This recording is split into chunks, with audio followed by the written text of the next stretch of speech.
How are you?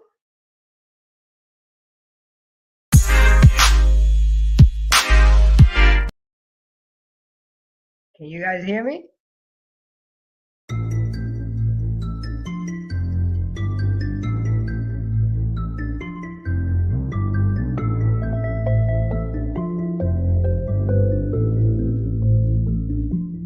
know who made it.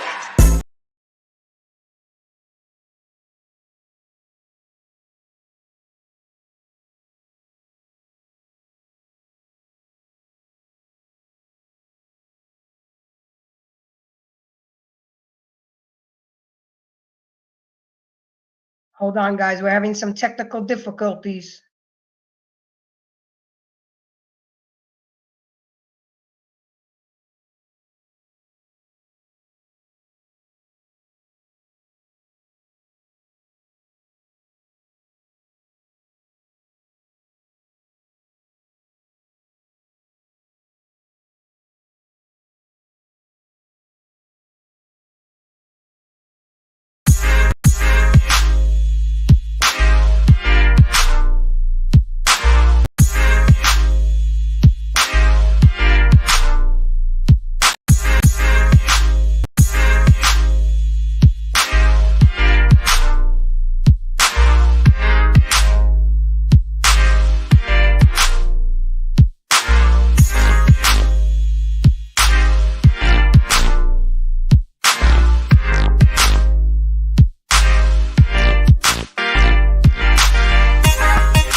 You hear me, Gary?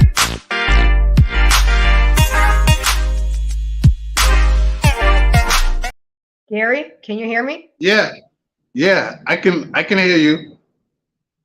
Okay.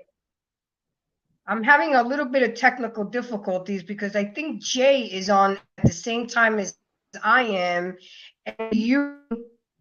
and we're using your screen.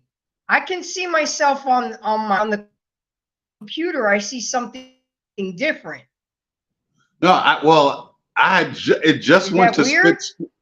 well, I just saw you, like it just went to split screen and then it went to something, I guess this did JMJ. Yeah, you see all his stuff is popping up. Yeah, I see that. See, I just need to be on my own thing because I wasn't expecting Monday nights is mine. I gotta get. This is not good. I don't like this.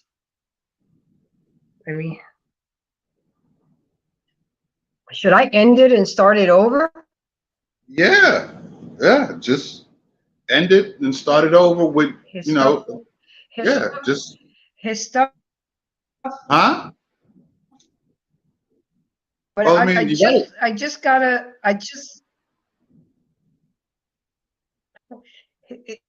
His brain. I'm trying to remove it. It's my computer again. This is crazy. I do.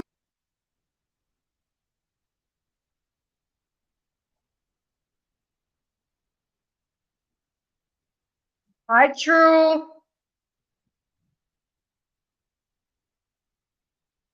I'm together right here, but I think me and Jay are on at the same time and we're clashing. Let's hide Okay, that. now I As long see as you. you can see okay. There we go. There we go. Hi guys. Let me get okay, so it's okay, it happens. What's going on? This is Grace with Embrace the Grace, and you know it is a good one coming up, and it's social media ruined relationships. And once again, I'm doing the research yesterday, doing my work, and I just much work and research has already been done on this and how much information I was able to grab. Anybody here for the first time, excuse the technical difficulties. You know it happens. It's part of technology. Technology is great, but it's also at the same time, it sucks. So with that being said, if you've been here for the first time, welcome. Thank you. Like button on your way. That's like saying hello when you walk into somebody's house. And with that being, Embrace the Grace, we have a safe place where we comfortable conversations and we embrace the truth, my truth, and y'all truth. We're very respectful to each other. We define language. Get hectic. I can be found on Instagram, TikTok, Snapchat, WhatsApp, Facebook, and of course YouTube. That being said, go ahead and introduce everybody where we can find you. Thank you, Grace, for having me on. Well, welcome everyone. My name is Gary D. I'm part of Boardwalk Global Media. We have a podcast that comes on every Friday from 8 to 10 p.m. We're also a podcast network where we have a couple of podcasts that come on every week. I'm also owner of ESI Global Group, a entertainment management and consulting company. You can catch me on Facebook under my name, Gary Delamorth, or you could find me under Boardwalk Global Media. On Instagram, you could find me under Boardwalk Global Media. You could find me under the Real Discussion. And I want to thank Grace for having me here again.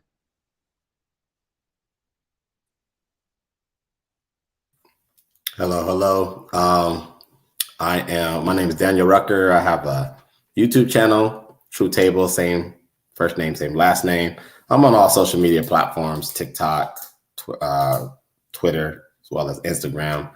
Pretty much talk about relationships, support men in their growth, support talking points, and definitely here to support Grace and what she's doing. So thanks for having me.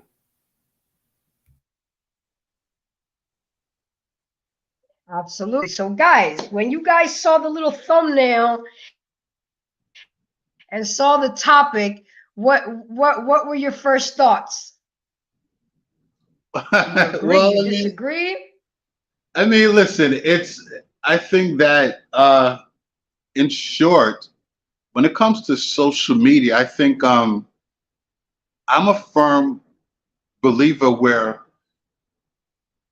people let social media, like your relationship and social media can coexist. However, I think a lot of people, they let, social media destroy their relationship. I've been in plenty of conversations and discussions where it's quite interesting because I've heard of ultimatums. Oh, well, if we're going to get into a relationship, well, you can't have a Facebook, or you can't be on a social media. And I think that's crazy. I mean, if you have a strong relationship, social media shouldn't matter. But I think what it is that so many people are so ingrained, if you will, in social media that it's become like their second life, right? I mean, I think I told you one time about a married couple that I know. Literally, the husband is upstairs, the wife is downstairs, and they arguing on Facebook, right? So, it's, if you have a strong relationship, then social media, if you have a strong relationship, then social media shouldn't matter. Like, I think that, there's just, and here's the other thing. I think you have a lot of people that have their respective traumas, so they bring that into the social media space and their relationship space, and that's normally a recipe for disaster.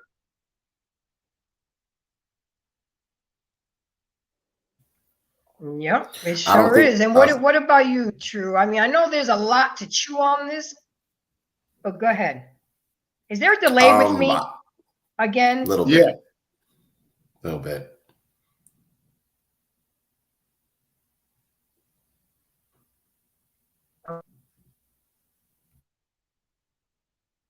I think you're current. True. Okay, to answer the question, I don't think social media has ruined relationships, in my opinion. And this is only because if you look at the history of humanity, we've always had advancements of technology. If that was the case, and the reason why I say that, I'm a bit of a, an agitator. I would have to say that would mean every technological advancement would have changed the trajectory of relationships over time. And when we introduce airplanes, when we introduce cars, when we introduce even the internet, relationships were not suffering.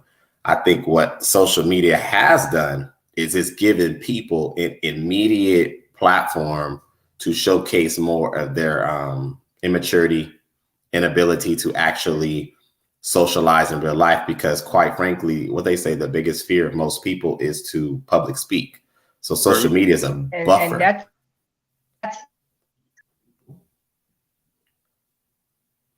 I don't know. wait, I missed that. The biggest fear was what? Public speaking. Public speaking is most people's biggest fear. They've proven this through statistics over the years. So I think that social media is just a way of taking a normal person who has no fame, no fortune, no popularity, and it gives you the ability to expand upon yourself.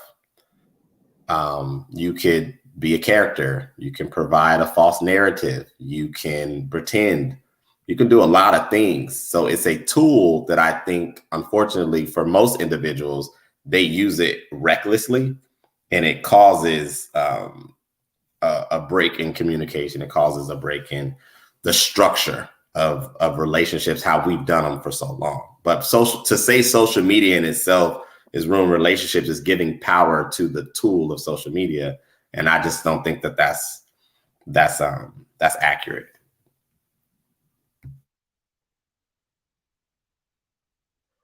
Okay, fair enough.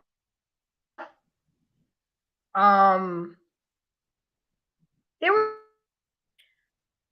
reason was because I find myself now in these situations, because when I was with my ex-husband, he didn't believe in social media, and furthermore, his job doesn't really allow him to have social media. So it wasn't really an issue. Sometimes it was an issue with him because he felt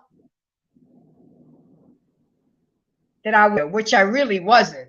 Yeah, I connected with old high school friends and everything. And it was when it was just coming out. Like, I joined Facebook in 2009, so that was when it was still new. And I mean, now I definitely use it as a platform, but not really. Well, after I read all the information, like, I found myself not really knowing how to act or things go. And I really, it's like there was a whole new world to me. And I'm like, you know what? I got to do a topic on this and get other people's viewpoints and learn more about it. And some of the in our age group, a lot of it is common sense. The way you should act in your relationship is kind of the same way you should act in social media. I think it's these millennials and zillennials that take it to the next level. Okay, so with that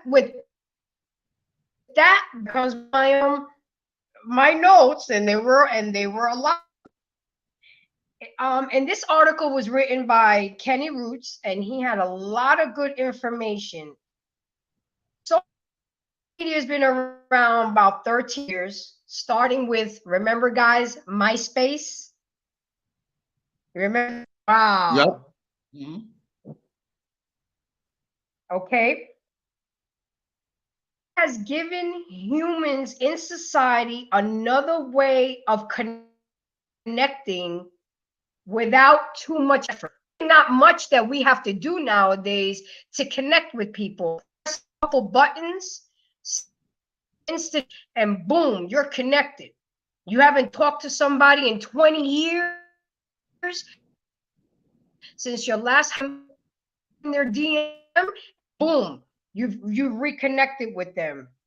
Social has revolutionized how people communicate, date, love, and connect. But the thing is that okay, because it's a great for business, talent, connecting with friends.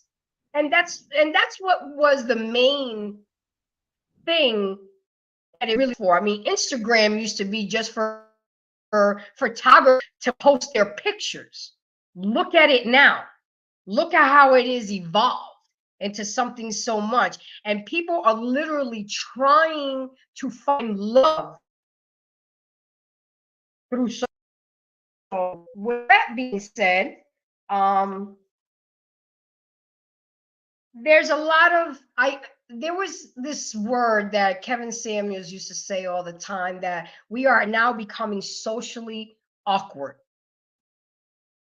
I think that social media has taken away our ability to have face-to-face.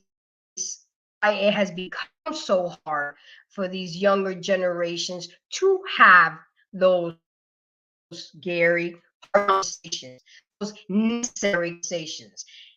I had to learn the hard way that texting is not always good, because the interpretation of a text coming through can be different of what I'm trying to say. The other person perceives and interprets that text is a whole different ball game. Would you guys agree? Absolutely, absolutely. I mean, look, texting is, yeah. I hate texting, right? It's just so impersonal, right? You can't really get to know somebody through texting. I've actually, dealt with a couple of people. Well, I should say one or two people or I should say one or two women that all they wanted to do was text, and I can't get to know you like that. I think with social media, in the progressions over the years, what has happened now is that now we can do live video chat, right? So that's more that's a bit more personal, right? Now, before, all you could do was text, right? And you could only go by what the person said in the inbox. But now with Facebook, with video on Facebook, video on WhatsApp, and all these other social media, you can actually have live, face-to-face, real-time video conversations. So, and I'm good with that. That works, right? Because then now you can hear, see, feel, who this person is, what they're about, and stuff like that. But if it's just texting, then yeah, that just leaves too much room for misunderstanding, misunderstanding. But then the other end is you get some people that like to hide behind that, because then they don't, they could use that as their, I guess, scapegoat, if you will, right? Where they could hide behind text so they don't have to really talk, right? Which, is not good if you're trying to really get to know somebody.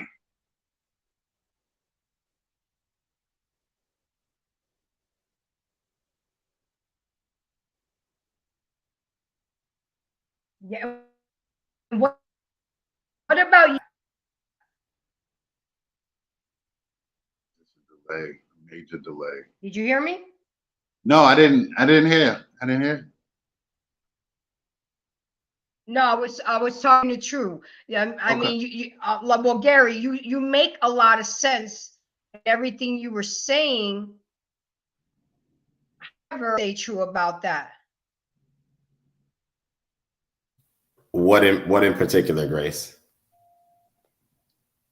About the texting, the way people communicate now, that they're not really, don't know how to be awkward. No, I will say that has the social norms are different, and because of the tools we have, it has made it that way.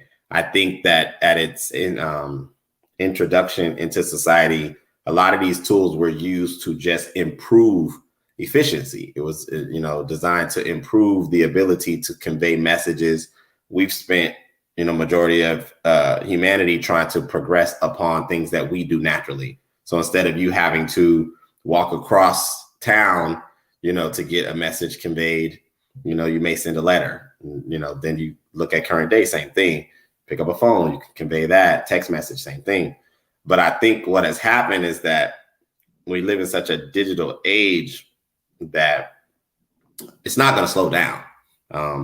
There's always going to be an adaptation of sorts, and people are not. There's a dying off of things. So like people always talk about what we used to do. You know, how we used to sit around and talk. You know, that was a thing. But they don't understand that was necessary for our development. Even when you study babies, what makes a baby progress in their mind is them being around other kids, being around family, hearing auditory responses and things of that nature.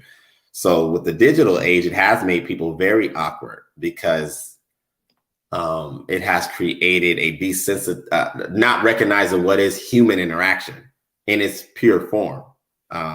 People don't even want to give you their phone number anymore. Everything is like, go to my social media page and then DM me, which is very strange in a lot of ways, but it has created a social awkward society, especially the younger generation. Let me just chime in here. I definitely agree. I definitely agree with True on that. Whereas, you know, it's not as personal anymore. There isn't that, there isn't that personal feeling, that personal bonding. And that it really makes things really socially awkward, right? So how can you build any kind of relationship like that? Which that, in my opinion, from the jump, that's a recipe for disaster. That's not going to work. Because I mean, as you know, we all grew up where it was conversation, bonding, or one-on-one, face-to-face, and stuff like that. And that's not happening now. And I think that, unfortunately, a lot of the younger generation, you know, that's what they're caught up in. But you have some people that's in our age that's wrapped up in that shit too.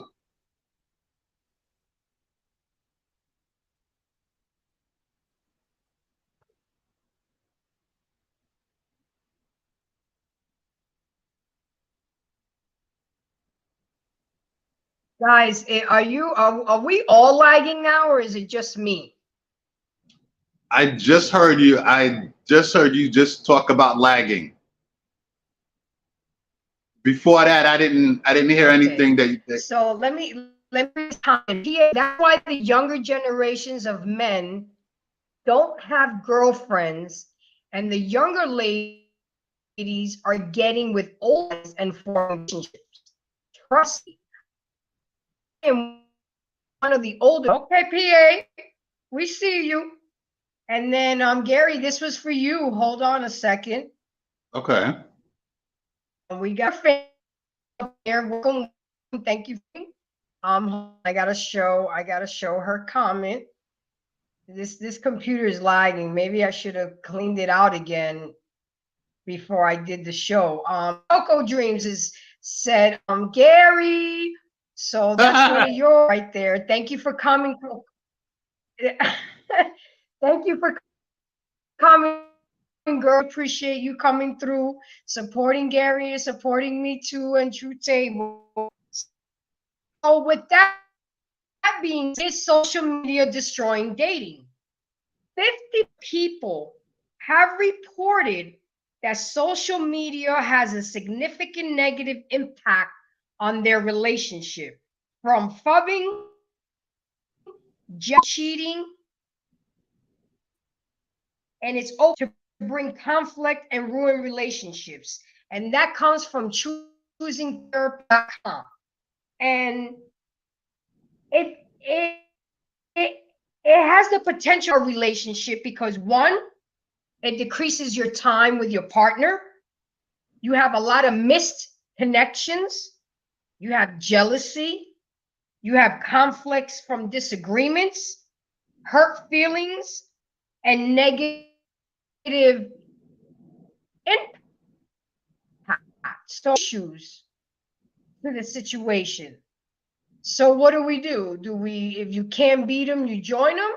Do you not do social media? If you guys remember, Kevin Samuels used to say that he would give any woman that he's dating an ultimatum, that they didn't need to have social media unless if it was for business. Unless you have a LinkedIn, that's all you needed. You didn't need nothing else. You think these modern women are going to go for that? Well, no, I think that, see, here's the thing. I mean, it's, you know, some of these women now, they like the attention, right? And I think that for any responsible or respectable guy, if you're getting into a relationship with a woman, and you have to see how she is, right? If she's someone that's has to be on social media, right? Like, then that's a problem, right? Because there's some people that they need social media because of they want to get their likes. They want to talk about everything that they're doing, right? Now, those things are a turnoff, right? Like, I'm not going to talk to a woman or get into a relationship with a woman if I see her posting her business or every little thing that she does on social media. That's not cool. I mean, I think that any respectable guy, he's going to look at how a woman handles her social media. If she handles her social media regularly, and when I say regularly, in terms of where maybe she's posting up inspirational quotes or news stories or something like that, then that's cool. But all that other shit about attention and putting your business up there, like that ain't cool, right? And I think that when you're getting into a relationship with someone, you have to that's something you got to see how she is, right? Like, are you having conversations with her and she's looking at her Instagram, right? Or she's on TikTok, or she's on Facebook, right? Like, these are the things that you have to look at and see how she deals with her social media. Because if she's one of those people that has to be on it all the time and posting up all her business, then that's probably a woman that you don't want to be in a relationship with.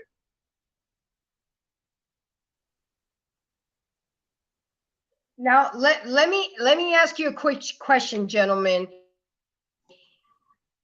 What do you say about this female, and he doesn't want to be friends with her on Facebook because he claims it creates too much drama? Red flag for female? He feels that it creates too much drama because he doesn't want to be friends with her. Yeah, past experience. He had a past with his ex-wife and a couple of girlfriends. But see, so in my opinion, I think that's some BS, because again, now from a man's point, you have to regulate your social media. And when I say regulate your social media, you can't have people coming up on your page, if you will, acting up and all that other stuff, right? If you have nothing to hide, then you have nothing to hide. So I think that for what he's saying, in my opinion, that's just some BS. Look, let me give you something quick.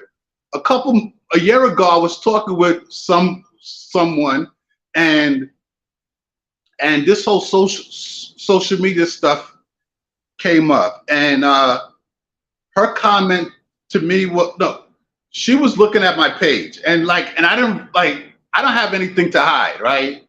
So, and she happened to, I guess, go back to comments from, I don't know, like a year and a half ago, and want to indirectly bring that up to me. So I'm like, look, I told you in the beginning, I have nothing to hide here. So she gets her little attitude, and she's like, well, it seems like you don't care. I said, no, I don't. I said, wait. I said, you're right. I don't care, because I have nothing to hide. I'm not going to go on your page looking for stuff like that. right? Because to me, you know, when you go back and look for somebody's stuff, like look at somebody's stuff for, I don't know, a year or two, that, that's a problem. And if you're not in a relationship yet, so to me, that's you're digging right. too That's a deep. major red flag. But see, me, I'm not the type of person that I'm gonna go looking on your page like that. Like I don't. Why am I gonna do that? Like I'm not wired like that, right? I'm not wired like that. Like if we talking and we doing what we doing and we getting to know each other, I'm not gonna go through your page to see who likes your picture or who you comment on that and then want to come back and ask you who is this person. I've never done that. Like why am I gonna do that? Like to me, that makes no sense.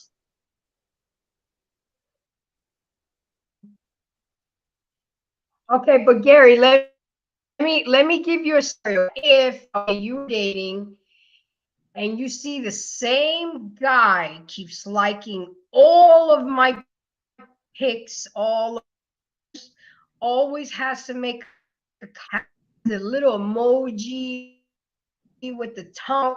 I mean, what do you do then?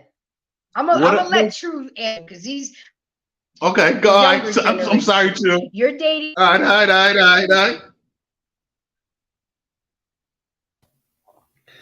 I think to Gary's point, it all depends on the. Okay, so firstly, let me try to take a different angle. I'm gonna put the onus on the men. If you're looking at pursuing a woman, it is your job to investigate what type of presentation she is putting out in the world. You're gonna have a better chance, I agree, of aligning with creating a stronger dynamic. Because see, what I believe is that a woman that really wants to be in a relationship, a real relationship, one that is substance-based, one that is based in pillars of character and integrity, she's going to self-correct before the man ever shows up. You're never going to have to go on her social media and tell her what's permissible, because she has enough sense to know that, generally speaking, if a man is going to perceive me the way I want to be perceived and respected, then it's my job to curate my own image before he ever shows up. So that's first and foremost.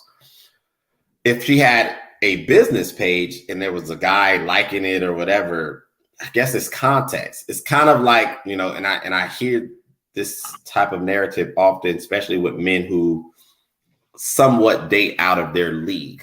I'm saying those words. I don't believe a man can date out of his league, but I'm saying it just for context.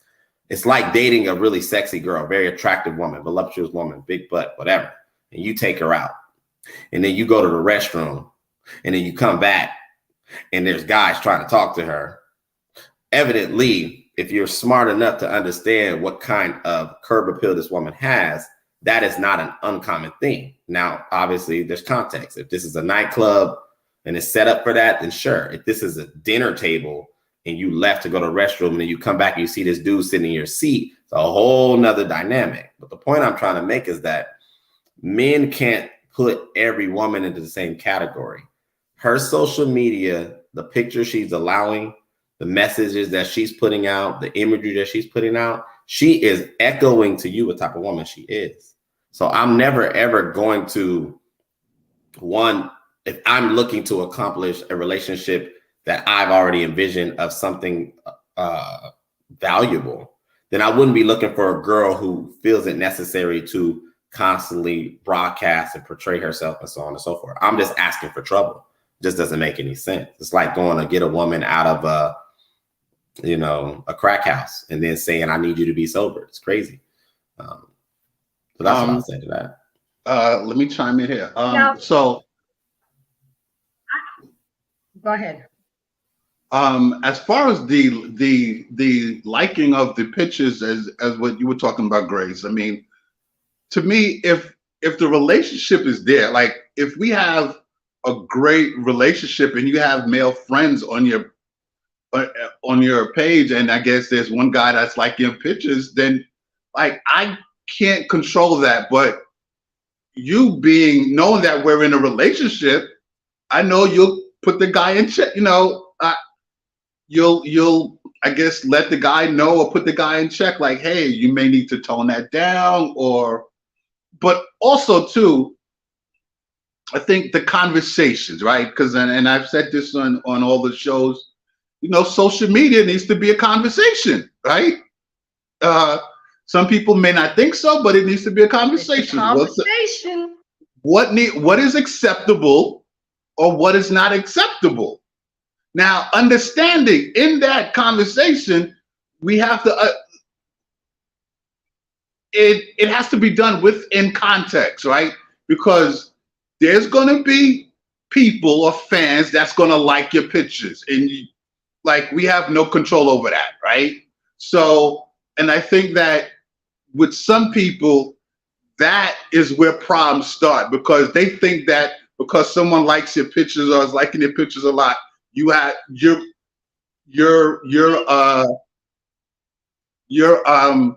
encouraging that, right? And I think that, you know, people are going to like your pictures and what have you, and I don't think that's something to sweat over or get mad over. And again, circling back to how the relationship is, you know, it's, you know, that shouldn't be a problem, right? It shouldn't be a problem like that. I mean, especially if you know, if it's understood the type of relationship that we have, then, you know, things like that is not going to be a problem. At least it shouldn't be.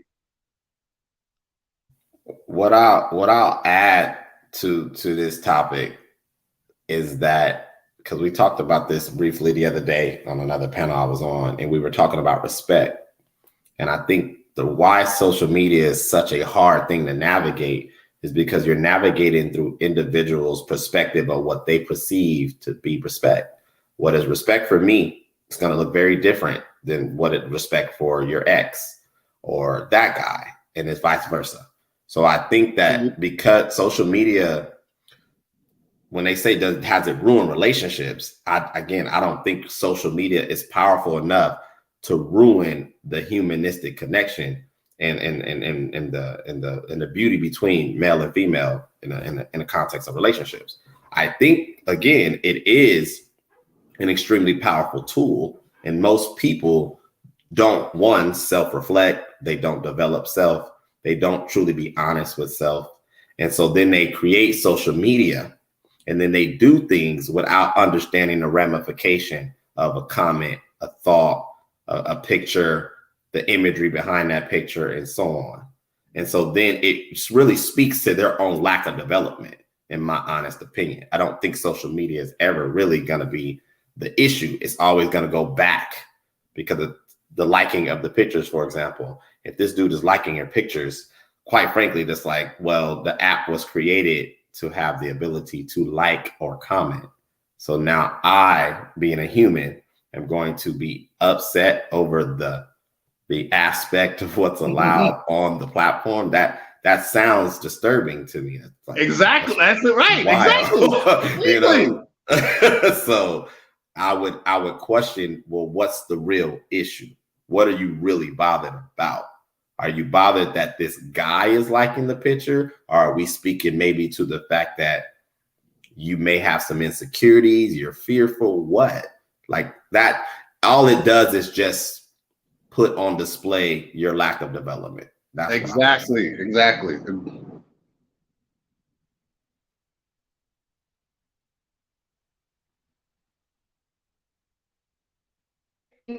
I'll take it because, but again, true, not everybody has the maturity and to deal with that. You know, and again, like I'm gonna put myself in that pool because it's all new to me. And I have into my feelings about, it's only been, I could say about, I have 3 incidents and 2 of them were my bad and the other one was the other person. You have to, like, now that I've done this research, we're having this conversation, I now have to consciously check myself, you know, because I've also realized by now being on platforms, I'm getting DMs from everywhere. Some of them are respectful. Some of them are nasty. You know, I got to talk to a Pookie a couple weeks ago. So you know, a lot of these bring me content. But what do you think about this?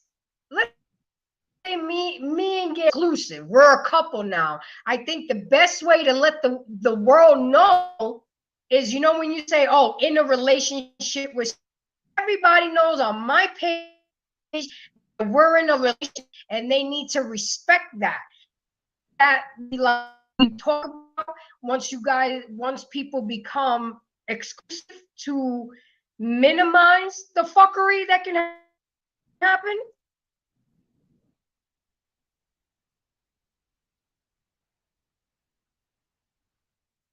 No? Froze. You froze. You're mute.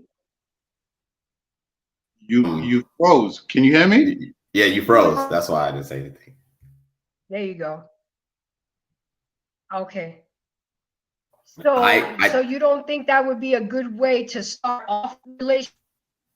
Well, let me say, so if you're a couple and everything's great, and like, I'm not against couples, you know, taking a picture, you know, as you were saying, you get people that, you know, they put up in a relationship. And if they want to put up a picture that shows that, you know, this is my girlfriend, this is my boyfriend, and to show everybody that they're in a relationship, I got no problem with that, right? So, and the people on the page, on both people's pages, you know, that have interest or had interest, then they got to respect that. So there shouldn't be any disrespectful or sexually charged DMs happening, right? Or you know, what's the other word I'm looking for? Well, yeah, they should just they should respect that. Okay, you know, you're in a relationship. Some people, you know, they post their comment, congratulations and stuff like that, because I've seen that happen many times. But once everybody sees that you're in a relationship, then they have to respect that boundary. I think respect that boundary. Like me, since I'm a creator and I'm constantly getting DMs, I would go to Gary and say, Gary, look at this one today. You know, and we would talk about it and laugh about it. And I turn around and use it as content, but I wouldn't want to hide anything from him. I think so. If you're doing it on Facebook, on Instagram, or Snapchat, where the messages disappear right away, pretty soon it's going to get out. Well, but see, I think here's the problem, right? And I think that and it's kind of a little bit to your point. Like, when you're in a relationship, there's nothing that you need to hide, right? Now, for those people that have had issues in the past because of cheating or what have you, then more times than not, they bring that, if you will, trauma into the new relationship here, right? So, but if you're with someone where y'all are open and there's nothing to hide, then it should be fine. It should be no problem. I think the problem that happens is if you feel that there's something being hid or happening behind your back, whether it's on Facebook or Snapchat or any of these other apps, then that's different, right? But then also too, do you go in your partner's phone when your partner's not looking? Or are you one of those people that is like, oh, you know, you just happen to pick up your partner's phone and you just go and see what they're doing? Do you go do that, right? Because there's some people that do, right? Just to see. Well, they want to make, like, a friend of mine when her husband, so when her fiance goes to bed at night, she goes through his phone to see what he's doing. And I'm like, this is your fiance. You don't trust him? She was like, she couldn't really answer me. I'm like, this guy's your fiance. And you going through his phone because you want to see what he's doing? So yeah, it's, I mean, I think it's just a little crazy when it comes to stuff Already? like that. Yeah.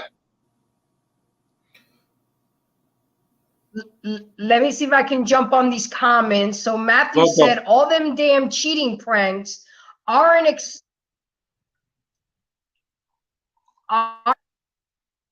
and I'm just going to read them. He is saying, well, now I got caught in the lag. Give me just a second, guys. He's, come on. I feel like I'm gonna have to do this show over again because it's such good material. Then he's saying, now I can't even see it. No, that's the same one. Guys, you're patient with me. Take your time. I need some more storage space. I need more storage space. And then the fact that me and Jay time difference if we're both streaming at the same time in the same StreamYard. Yeah. Oh, got you. You're using the same stream. Okay, got it. Yeah. Can I? And then hold on, let me come.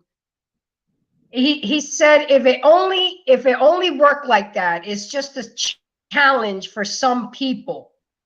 And then he said the screenshot tells the truth.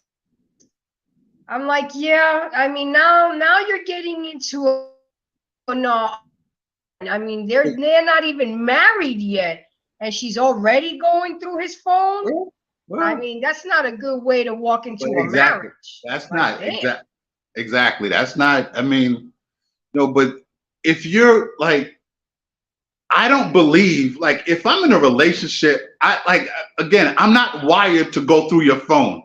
You understand? Like, to me, that's not even on my mind. That's not even a thing. But there's some people that they feel that when you're in a relationship, oh, well, I could just do what I could go through your things whenever I want. Like that, there's something wrong with that, in my opinion.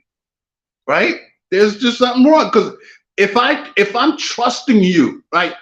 I'm trusting you enough to do whatever it is you do on your phone and your other stuff. Like, I'm not gonna, like, I don't see a reason why I need to go through your phone. Why am I gonna do that? Like, why am I gonna do that? But see, like I was saying, there's. What if you feel that something's not something I'm not supposed to be doing? I didn't hear what you said. I think you froze. Okay, you froze. If you feel that I'm not acting right and something's not right, are you going to have the hard conversation with me, or are you going to go to the phone? Which are you going to do? Well, as you know, I'm a conversation person, so we're going to have to talk shit out. You're going to have to let me know something. I'm not going to go through your phone. Like, I'm not wired for that. I'm not going to go through your phone. Right? If there's something wrong, and more than likely, if we're in a relationship, and there's something wrong, I would probably kind of sense it already, right? Because I would be in tune to how you are, so I would know if something's wrong, right? And if you're in a relationship with someone and you're in tune with them, they could call you, and the moment you hear their voice, you could know if something's wrong, no matter how much they try to hide it. I hear you. And what about you, True? What if you felt the person that you was dating was something was not right, would you go through their phone, or would you, I mean, how would you handle that? Yeah, I think any man that goes through a woman's phone is a weak man. That's a weak position. Exactly. If you sometimes when I speak about these topics, I do my best not to come across like the one individual on the planet that moves in this manner, but I'm just a firm believer of men's abilities. We have so many great attributes. If you're an optimal man, you should be able to kind of just watch a woman move and understand something's off just by the way she acts. My exact point, bro. Exactly. So yeah, so going through her phone, yeah, that's contrary to my nature. Like I would feel, I don't know how I would feel. I've never done it. It's just weird. It's like outside of my nature. I would never ever put myself in a position to be curious. If I'm curious about something, I'm gonna, man up and just speak to it, and be like, y'all notice something is off. Ask, right? Yeah, I'm gonna ask. We're gonna have a conversation. But I would never do that. It's too, for me, it's outside of my character. I think that's just a low level of moving, as a man specifically, as a woman as well, but definitely as a man. Low frequency.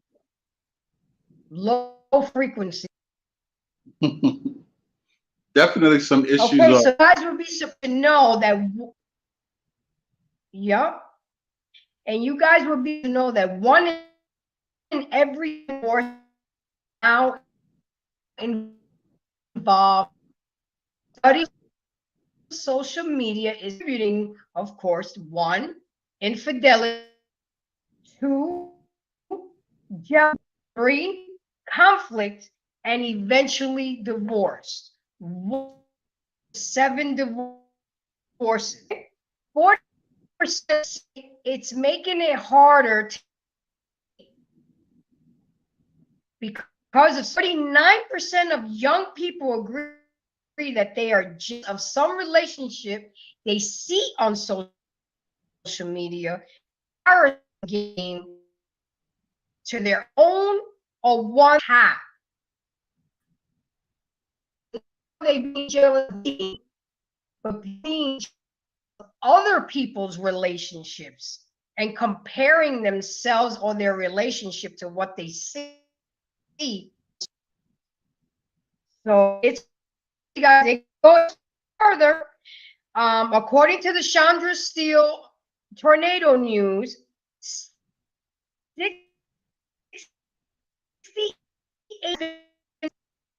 61% their partners' social media platforms. So it's starting to cause a big wedge between and marriage. It's something that, again, like me and Gary always preach, we need to and set boundaries at the beginning of the relationship. And when I go over the 7 steps of notice, a lot of it makes sense, but you all know that common sense is not so common. And you can't assume that the other person knows what the thing to do, because what may bother Gary bother me. May bother me with this guy, and we were kind of talking with his tongue out, and I felt some type of way, and I hit him up right away. I said, "Do you realize that that's my first?" He offended and got upset with me and put me on timeout for like 5 days till I came to my senses. Now, was I wrong? Now, I need y'all opinion, gentlemen. Was I wrong about that, or was I just being in my feelings? Sounds like you were being in your feelings.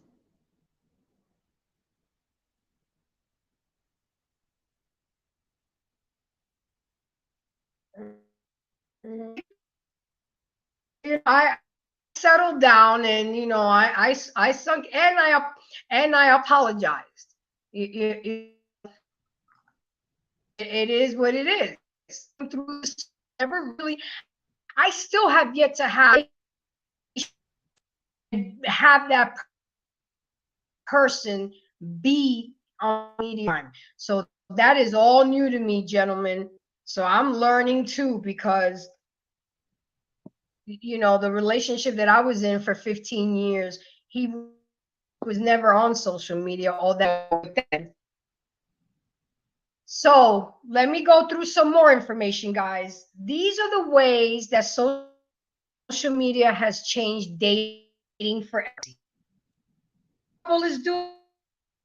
Just go on their social media. You can see everything that they're up to. There's no living a private and happy life. Those,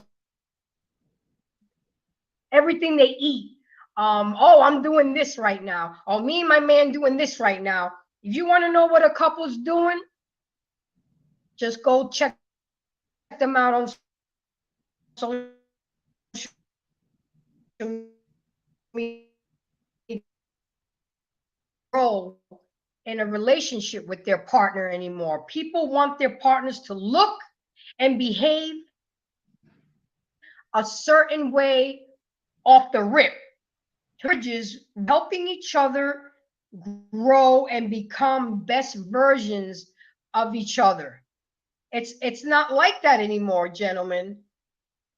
These a six-figure man right away when they're only a four. You see what I'm saying? It doesn't make. Again, face-to-face conversation is becoming obsolete. It's diminishing. Where we were talking socially awkward. We are living now in a non-interactive, non-engaging, more meaningful conversations. I remember one day we was at Alton and we were waiting to be seated, and I happened to forget my phone because of course I was going to reach for my phone, and I happened to look up and it was so quiet. Everybody was just looking down. There was nobody having a conversation, nobody talking. I felt else wanting to be seated, the whole lobby, everybody was on their phone. I'm like, really, it's serious, guys. I mean, we are literally, and I'm in it too. I can admit it. To our phones because of social media. Would you guys? I mean, I think that,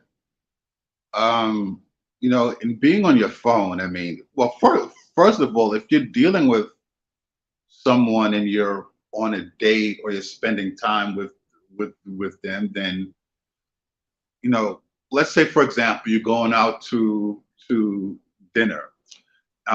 That time is for y'all to talk, and it should be where, y'all put your phone away or turn it off, and for however long y'all having dinner, whether it's an hour or 2 hours, then y'all talk, right? Unfortunately, a lot of people, or even most people, don't do that now. Mm-hmm. They want to be on their phone, updating Facebook or Instagram while they're on the date having dinner. And clearly, if you're doing that, you're really not paying attention to your date, right? And some people, hey, they think that, I think the mind state nowadays, they think that's, socially acceptable now, right? I mean, if we're going to get to having meaningful conversations and really connecting, then you got to be able to put the phone down or put the phone away if you're talking to someone that you're really interested in and looking into not only getting into, but building a relationship with. And even when you're in a relationship with someone, let me just say that part. Sometimes sometimes y'all may just need to say, well, you know what? We're gonna turn our phones off for maybe the day or the weekend, and it's just gonna be us. Right? Every now and then you need to do that. Absolutely. Absolutely. And let me get on these comments. Coco Dream says, speak on it. Speak on it, Gary. And we all agreed to that. And then Yeah. and then my beautiful goddaughter's here. Beautiful Monday. Hi, sweetheart. How are you? So with that being said, guys, so face conversation, and then True, you touched on this. Number 4 is people are desensitized. People have a hard time because of the options. When it is exposed to a high number of options, it becomes difficult for a person to make a decision. Behaviors like this will ultimately leave people for real love.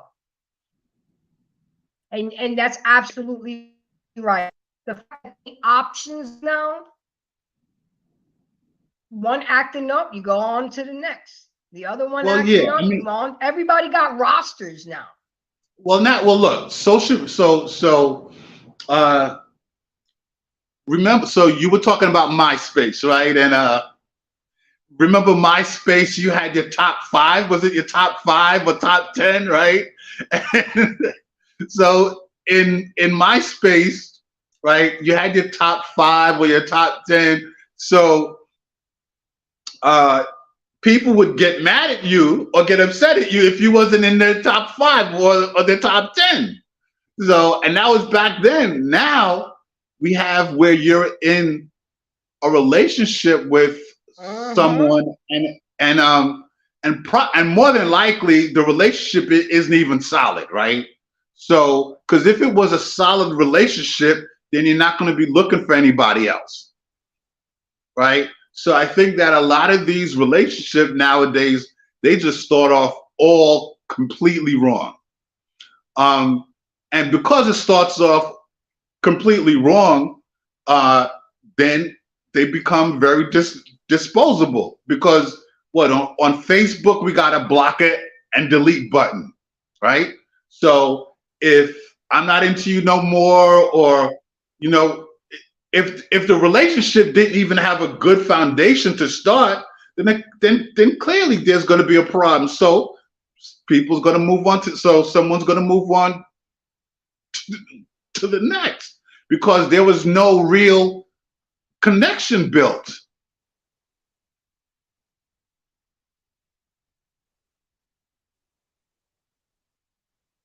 You know, social media has made people right. Exactly. And then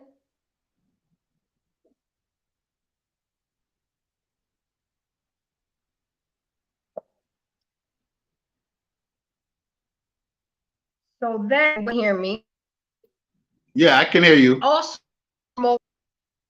becoming more insecure with themselves because they tend to compare, feel unworthy, or just not good enough.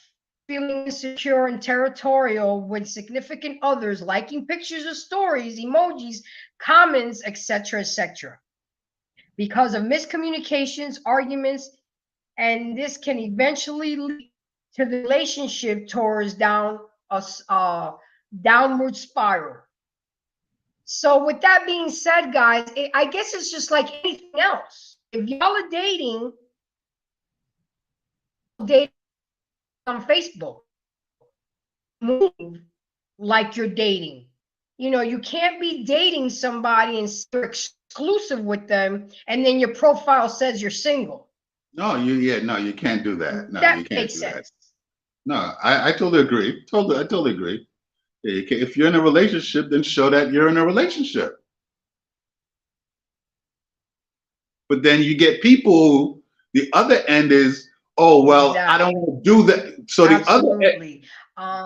the other end with that is that you have people that will say, well, oh, I put single because I don't want people to know my business. My relationship is private, which I think is bullshit also. Yeah. Definitely. And Coco Dream said, I don't have a person whose persona is built off of social media. And then Coco, who's, so Coco, if you knew that before going into the relationship, that's something that you were either going to have to accept or reject. This persona is built off of social media, then that's what it is. If they're living off of social media, if they're constantly on podcasts or they're moving around through this platforms of social media, that's who they were before you met them. I wish a guy would tell me, oh, you got to stop doing YouTube, can't do this, and you can't. No, that's not going to happen. I mean, you know, you can either and I'll let the world know that we're together and say what it is. And then she kept saying it. Then her next comment was, "There's no person." And then she has another comment, personal interaction anymore. Absolutely right, Coco. That's why we were saying before you, I don't know if you heard us, we were saying that we are now becoming socially awkward. We really don't know normal face-to-face conversation. It's like I make it a point, like if I'm out on a date, I have a kid. If my very quickly he texts me, I keep in my out of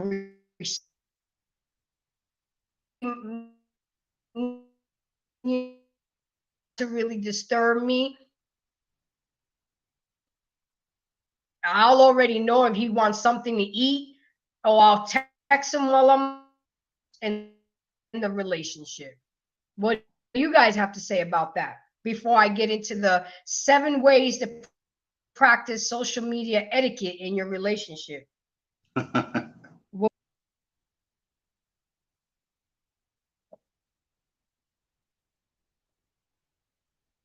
You broke up there for a moment.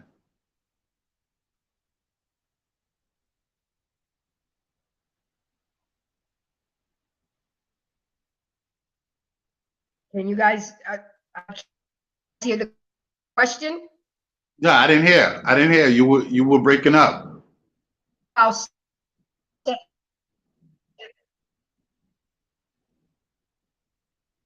prior to dating and things like that. See, I caught the tail end again. I just heard prior to dating. Yes, or getting to become exclusive. Okay. We didn't hear the whole question.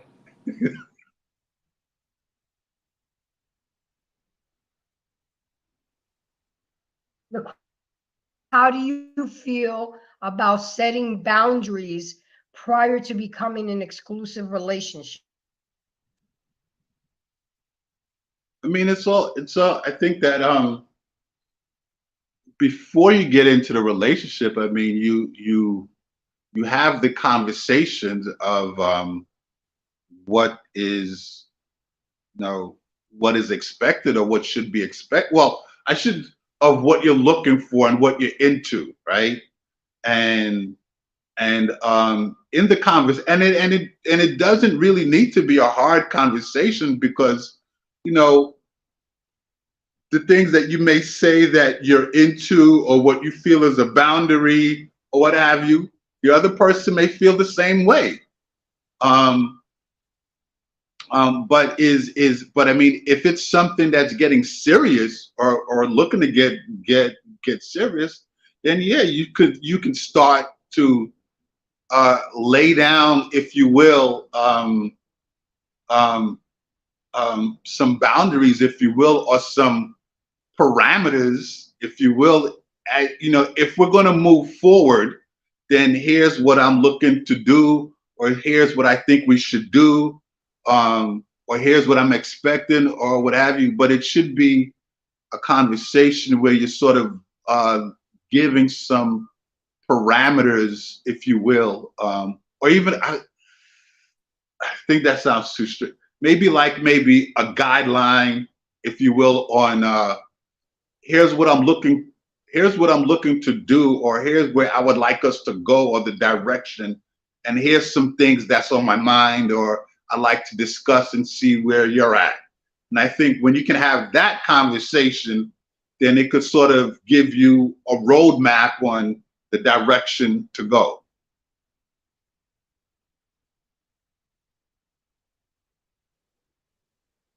I hear you. What about you, True? How do you feel in exclusive relationship or dating? So I often live from this principle. I think that all men need to design their relationship before the woman ever shows up. That's what I firmly believe. Some may disagree with me, that's fine. And the reason why I say that is because a lot of people, okay, this is what I see. A lot of people assume things. You cannot, under any circumstances, establish a foundation of a relationship if you are not clear on who you are first. And you have to be very honest about this first. And then you also, in that discovery of self, it's very easy to establish boundaries, because now all you're going to be doing is connecting and aligning with people that will be able to exist in your atmosphere successfully. And you'll know this very quickly because you've already done that necessary work. You won't have to, it shouldn't be a begrudging of sorts, because the people you're even attaching or attracting will be very much in line with what it is you're trying to accomplish. The only time this becomes a point of contention is when you're trying to convert someone past what they're capable of already doing. And then that, again, is being honest. Do they got a capacity? This is something I have to learn myself. Do they have the capacity to be in a relationship with me? Because this is where I sit. This is what I'm about. When you start to compromise, which I hate that word, especially for men, this is where you find problems. So setting boundaries should be simple. Should be very easy. I gotta say, True, I like that. I like what you said there. Does she have the capacity to be in a relationship with me? I'm stealing that. I'm just letting you know. That's good. I like that one. I like that. That is real talk. That is very real talk. I think I missed it. All of it? Damn. Which part? No, not just what he's stealing. Oh, okay. What are you stealing, Gary? No, he said no. He said a part about he said in regards to a woman, like seeing if the woman has the capacity to be in a relationship with him. And I think that, like, I like what he said, because I think a lot of times, a lot of men, they go into these relationships for different reasons, but she really doesn't. I'm just gonna flip but she it. doesn't, huh? I'm gonna use that one too, but I'm just gonna flip it. Yeah, but you know, a lot of men, they go into relationships for different reasons. But I mean, for what True said, you know, that's some real talk there. Whereas if she has the capacity to be in a relationship with me, meaning does she have the mental and emotional capacity to be in a relationship with me? And that's a very real conversation. That's a very real conversation. And a lot of these men are getting in relationships with women that's not doesn't have the emotional or mental capacity to be in a relationship with them, and vice versa. So yeah, so that's real talk. So that's very real. So true. I'm stealing that, but I'm going to give you credit.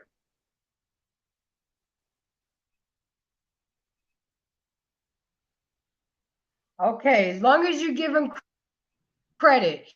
Oh, absolutely. I always give credit. Always give credit. So now let me finish. Does not declare.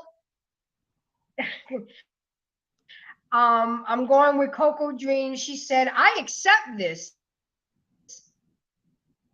Accept the person. Okay.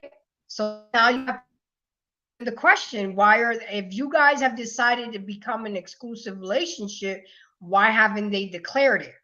So now the ball is in your court, Coco. You got, when your partner doesn't have pictures of you together. Again, that's the conversation you have to have with that person, Coco, because the reason why that is not saying y'all exclusive or y'all are not taking pictures together. So you got to have the hard conversation. And I think she came back with one more. Let's see what she says. She just, you don't have any pictures together on social media. They declared an relationship. You don't have any pictures together of you guys on social.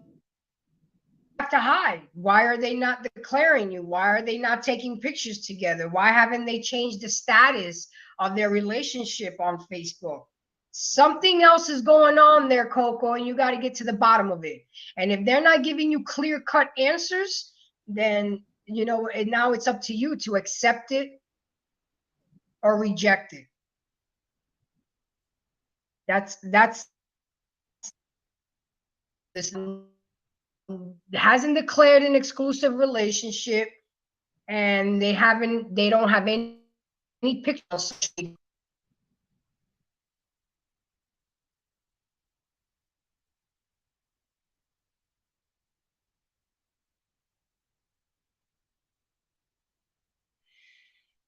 Did you guys hear the question? I heard. Well, I mean, look, it's here's the thing. I mean, as you and I have always said, I mean, is having the conversation. I mean, if you're in, you know, I believe when you're in a relationship with someone and the both of you made it official, right? Because to me, if I'm in a relationship with a woman and I've made it official, like her and I both understand we're exclusively in this relationship, then that's what it is. So of course, at least with me and her, yeah, we'll have, there'll be pictures, on our social media and stuff like that.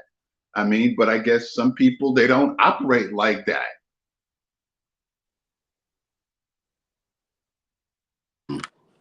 I think this goes back to, we kind of been touching on it. I think. True. Huh? I can't. There you go. Now I can hear you. Okay. I said, we've been touching on it. I think, okay. The problem with the social media standard is that it will give you a standard for your individual dating standard, relationship standards, if you don't build that standard yourself. So what you're finding is that people are making social media seem like it's the issue. Social media is not the issue. People are not taking a real hard self-assessment on what it is they want, what they will tolerate, what they won't tolerate, what their non-negotiables are. Something like pictures, for example, is what I would consider to be an individual desire or individual standard. I myself, when I was dating, girls will often take pictures quickly. It could be the second date. Yeah. And I would let her take the picture, but I'll be like, I'm gonna need you to erase that, sweetie. And she'd be like, well, why? And so my standard was I only took pictures with my girlfriend and somebody I've established a relationship with. So if we weren't on that type of time, I need that to not exist, because that's like false false advertisement for me. But that's, again, it went back to my standard. So it didn't matter how cute she was. It didn't matter how, attractive she was. I didn't compromise that. So when it came down to the relationship, if it ever was established, at that point, I was open to whatever interpretation she wanted. Now, the problem, again, sometimes lies. I'm personally not going to probably be the guy that takes pictures and upload them to social media. That's just something I don't care about. If I'm with a woman that does care about that, though, then it's my job and incumbent on me to learn that about her. And if it's not contrary to my standard, there should be no issue. The problem, again, is that you got two individuals in a relationship trying to impose each other's will on each other and ultimately get what they want. In my opinion, if a woman is with a man, she needs to figure out what that man is open to, what he allows, what he tolerates, what he's comfortable with. Vice versa. Just as simple. Having a conversation with pictures is very elementary. Like, that doesn't solidify your relationship. You solidify your relationship. So, but I mean, like as we've always said, it's having the conversation, right? Having the conversation about what works and what doesn't work, what's acceptable, what's not acceptable, right? Now, true, like yourself, if I'm in a relationship with I'm not a picture person, right? I'm not a picture person, but if she wants to take pictures and put them up, then fine. She could do that. Obviously she could tag me in it, no problem, right? Because that's what she likes to do. Fine. Like, I'm not gonna be mad at her for that, because we're in a relationship, and clearly, women, they want to show off who they're in a relationship with their boyfriend and stuff like that. And I get it. I totally get it. But that's how I am. Now, so another guy and another guy and couple may not be like, another guy and girl may not be like that, right? No, some guy may want, I don't want to put my business up there like that, which, could be valid, could be very valid, right? But then also too, I think it begs the question that if you're in a relationship, not saying that you have to have a bunch of pictures up there or even half of a bunch, but could there be like one or two pictures up there that to show that we're in a relationship? So I think that could be doable, right? That could be, if you will, a compromise. But, in this social media world, people are, people are very different, right? And I think that you have to deal with how that particular person is and what's acceptable to that person, and stuff like that. And if it's acceptable, and if it's not something that you're cool with, then then that could be a different conversation. Yeah, well, that's why I think the problem comes is because if I understand the lady's question correctly, they don't put pictures up, and that would go back to, well, does he have to? Because that now is something that you're expecting. If the pictures are existent and you have them on your page, does it matter if he has them on his page? And if it does, then that should go into a conversation. It's nuanced, in my opinion, and that's what happens in these relationships is you got individuals trying to, like I said, impose their will, where you got to learn that person's temperament. That's just like I'm a social person, I'm going to be with a woman who's social, but I can't command her to be that way. I'm going to align with who best suits me. If she is more introverted, I'm not going to make her extroverted. That's where you have these things that, question. clash. Sure. Okay. You are younger than me. And can you hear me? Yeah. Okay. So let's say a man like you're on social media, and you and I start seeing each other. How you already put it out there that I'm going to let you know what I'm going to tolerate. Okay, so let's say a person like who does that thing is you, and we're both trying to be content creators. because sometimes it's better to date within your own industry, more empathy. There's more handle that because you know that I'm doing my trying to grow. How would you handle that? And I may do need to start dating people that to prevent less obstacles, as I can say. How would you handle that? If I understand your question, because it was a little choppy, if we were content creators and we're trying to attempt to establish a relationship, how would I like structure it? Like how would I carry it out? Is that right? What was that?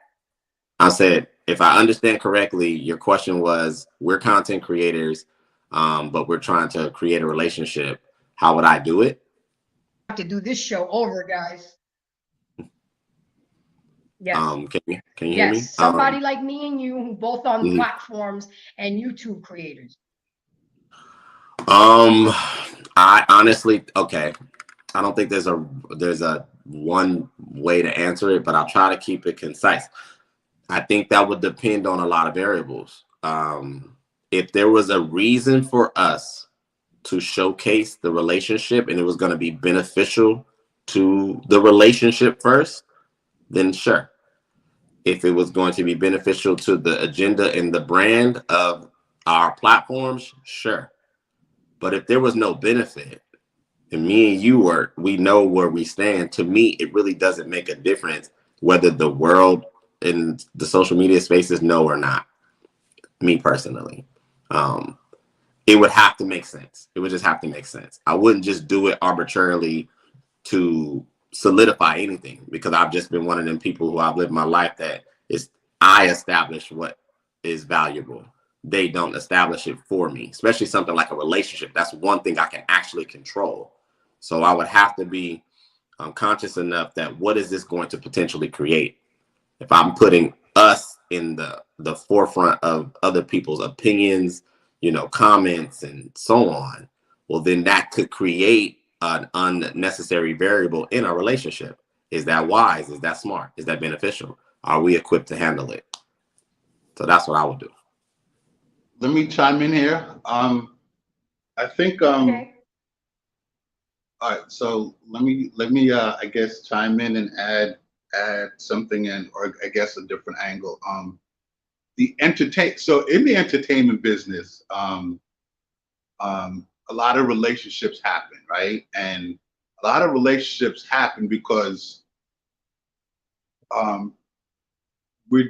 you're dealing with the same thing, right? So it seems like it's easier to be in a relationship with someone is within your same industry because they understand the long hours, the hard work, all the things that you got to do, right? And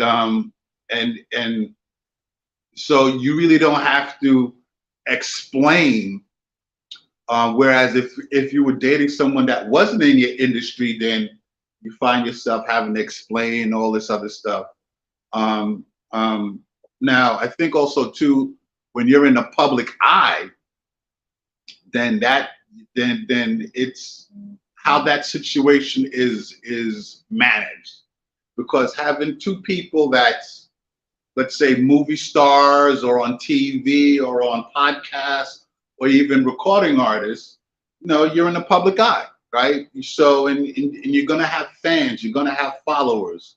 So it's about how you manage the relationship, because there's the individual brand, right, of what you do, and then there is the brand as a couple, right? Now, is it going to, it could be the situation where, okay, you're in a relationship, but you maintain your respective brands, and if you're going to go out in public, you maybe go out to one or two places, or do you become not only your separate brands for what you do, but also now the media and public knows that, the both of you are dating, so you become this media couple, right? So, and those are the things that happen in the entertainment business. But my point is a lot of times in the entertainment industry, people deal with a lot of relationships happen with people within the same industry.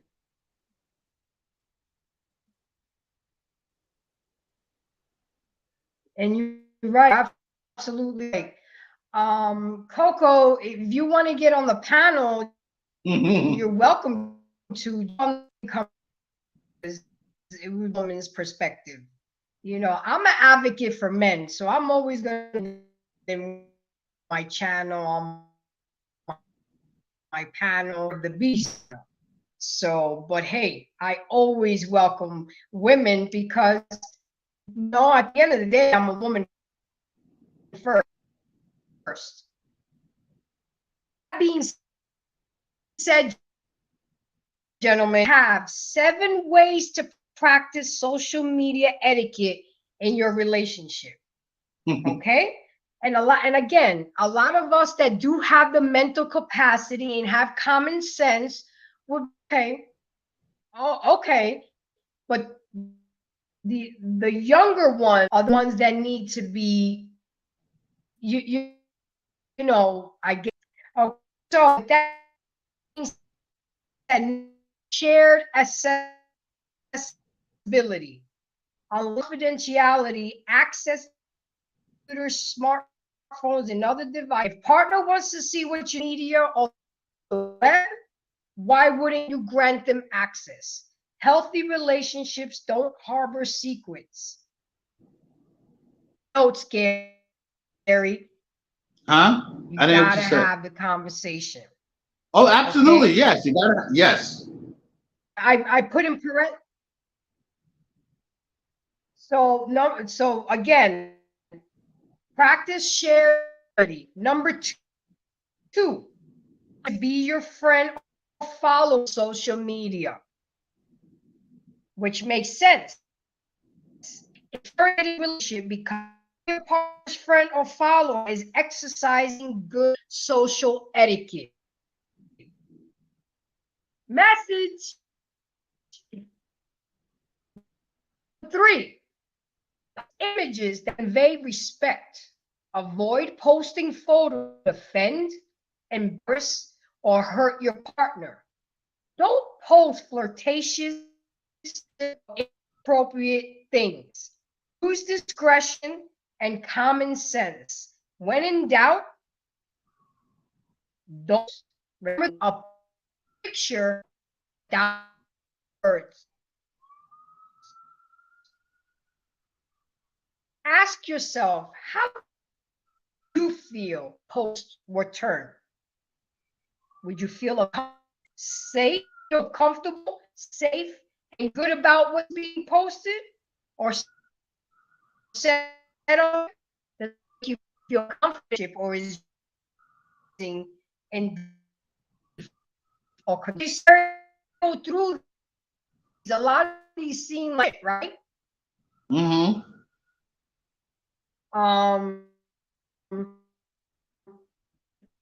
As accountable,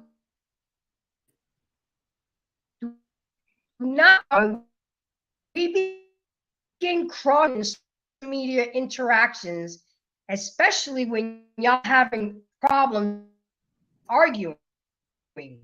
Stay from DMs, people that clearly lead to either an emotional or physical affair. Don't on social. That's just giving other people the opportunity to poke holes in something that's already volatile. Number, according to Pew, relationship have shared words to one or more online accounts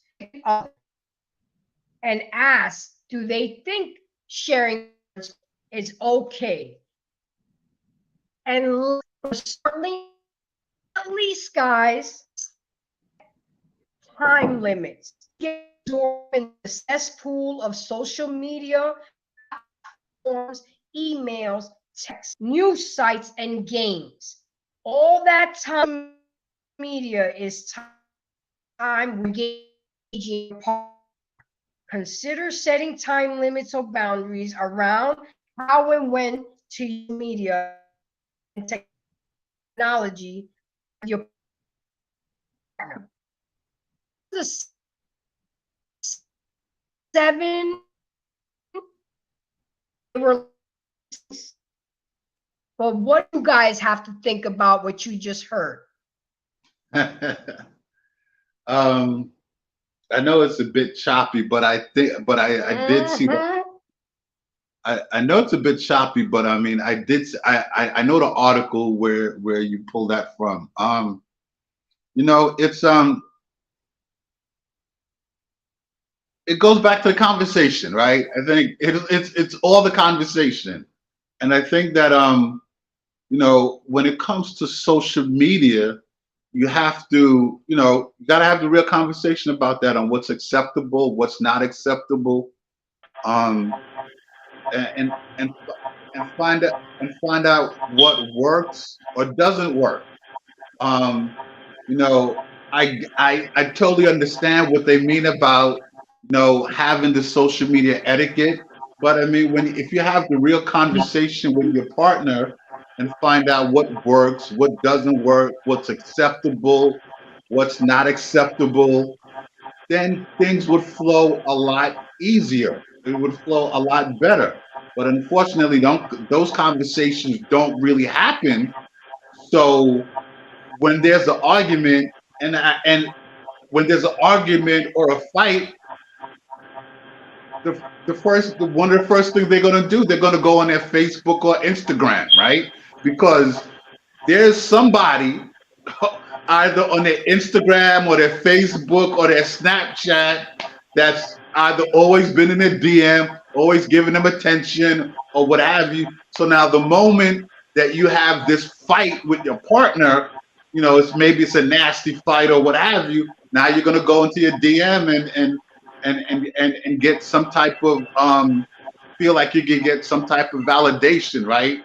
And you go telling somebody in your DM, oh well, I just got mad at him, or me and my boyfriend just got into an argument, and I'm so mad at him, and all the shit that you shouldn't even be telling them, but you wind up telling them, or vice versa, where the guy, he goes into the DM, he's like, wow, I ain't got it, he's arguing with his girl, and they have a nasty argument, and he's probably like, yeah, I don't need to deal with this shit. Then goes in his DM, and there's a chick that want to send him naked. You got a chick that want to send him naked pictures or some shit like that, right? So, so this is what we're dealing with, right? This is what we're dealing with. So it circles back to nobody. It should be having the real conversation about social media.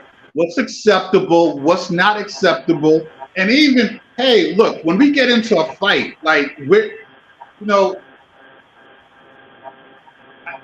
I know some people, right, when they get into a fight, they say things that they don't mean, and you still have to talk about that, because when you're in a relationship with someone, you got to be careful what you say, right, to the other person, because words hurt, right? You can't say stuff out of anger, right? And say, oh well, I was just mad because I said it. Nah, I don't play that. Like, you need to think about what you say before you say it, right? So I think when people are dealing with that and their partner tells them something out of anger that's really hurtful, then yeah, it's gonna drive them back. It's going to drive them to their social media because there's somebody in that inbox or somebody on their friend list that's going to make them feel better, or at least think that they're going to make them feel better for that moment, instead of working on or talking to their partner and be like, you know what, can we talk, and try to work it out, or what have you, or maybe, look, I know things maybe got a little heated, but maybe in a couple of hours, can we talk, or can we talk in the morning, or what have you? But that's not what goes on. That's not what goes on.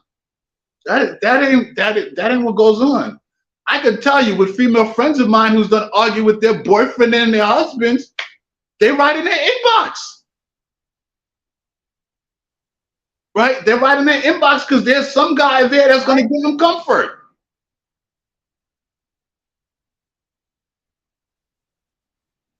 I totally agree with you. I think it seems so ridiculous when people post their business on Facebook and you have strangers commenting, and then you look even dumber when you go back and you're back with the person taking pictures and everything is gravy again.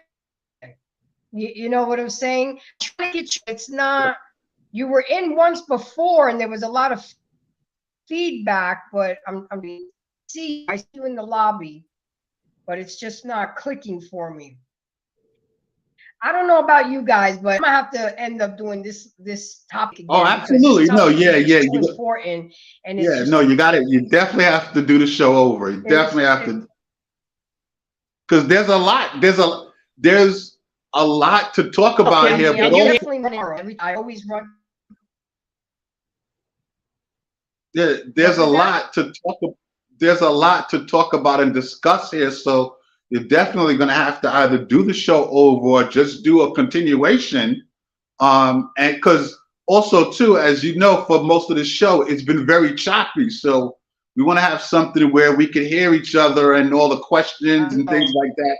So we can flow. I love that. I know. I'm gonna have to clean it out again, or I'm Does gonna have to break. Can down anybody the hear me? RAM. Oh yeah. Can anybody hear me?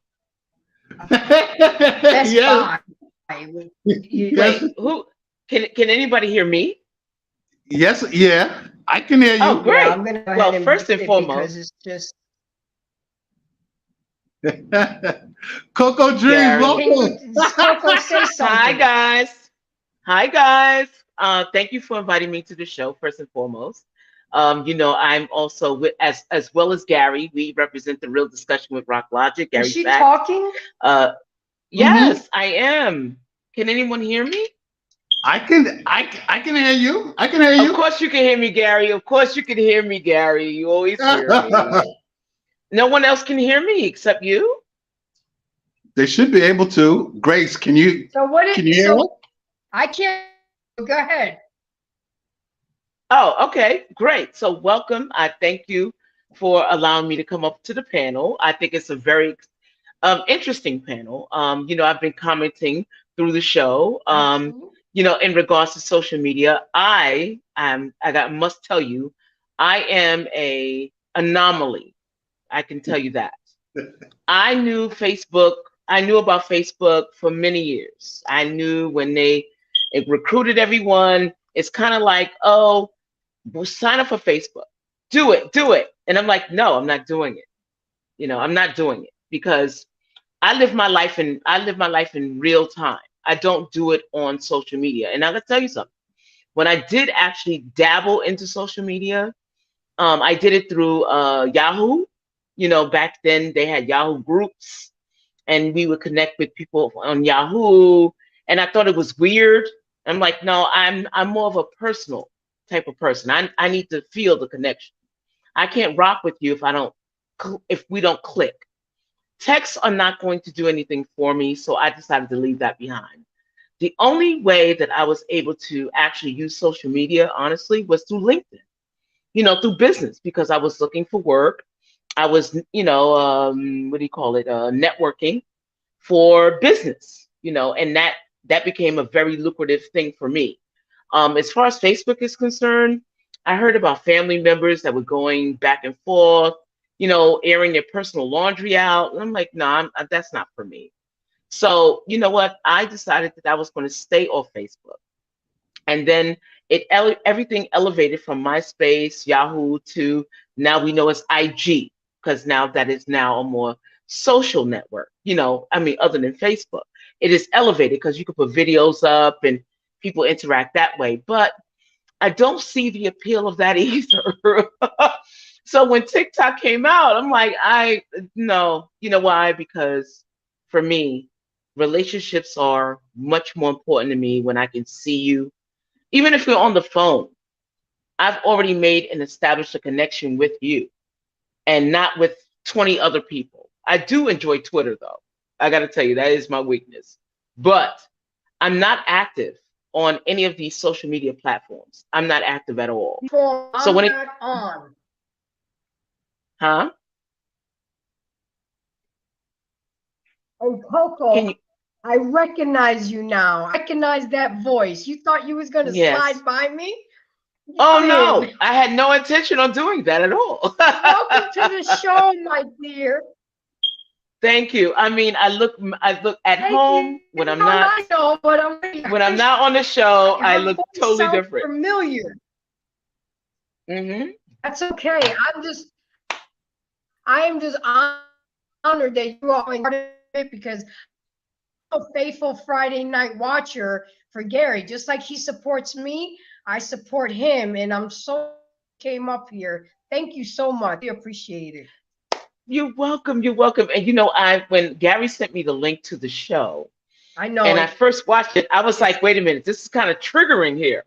So I'm like, can I handle this? You know? But you know what? I love this topic. I love it only because I'm looking at it from another point of view, right?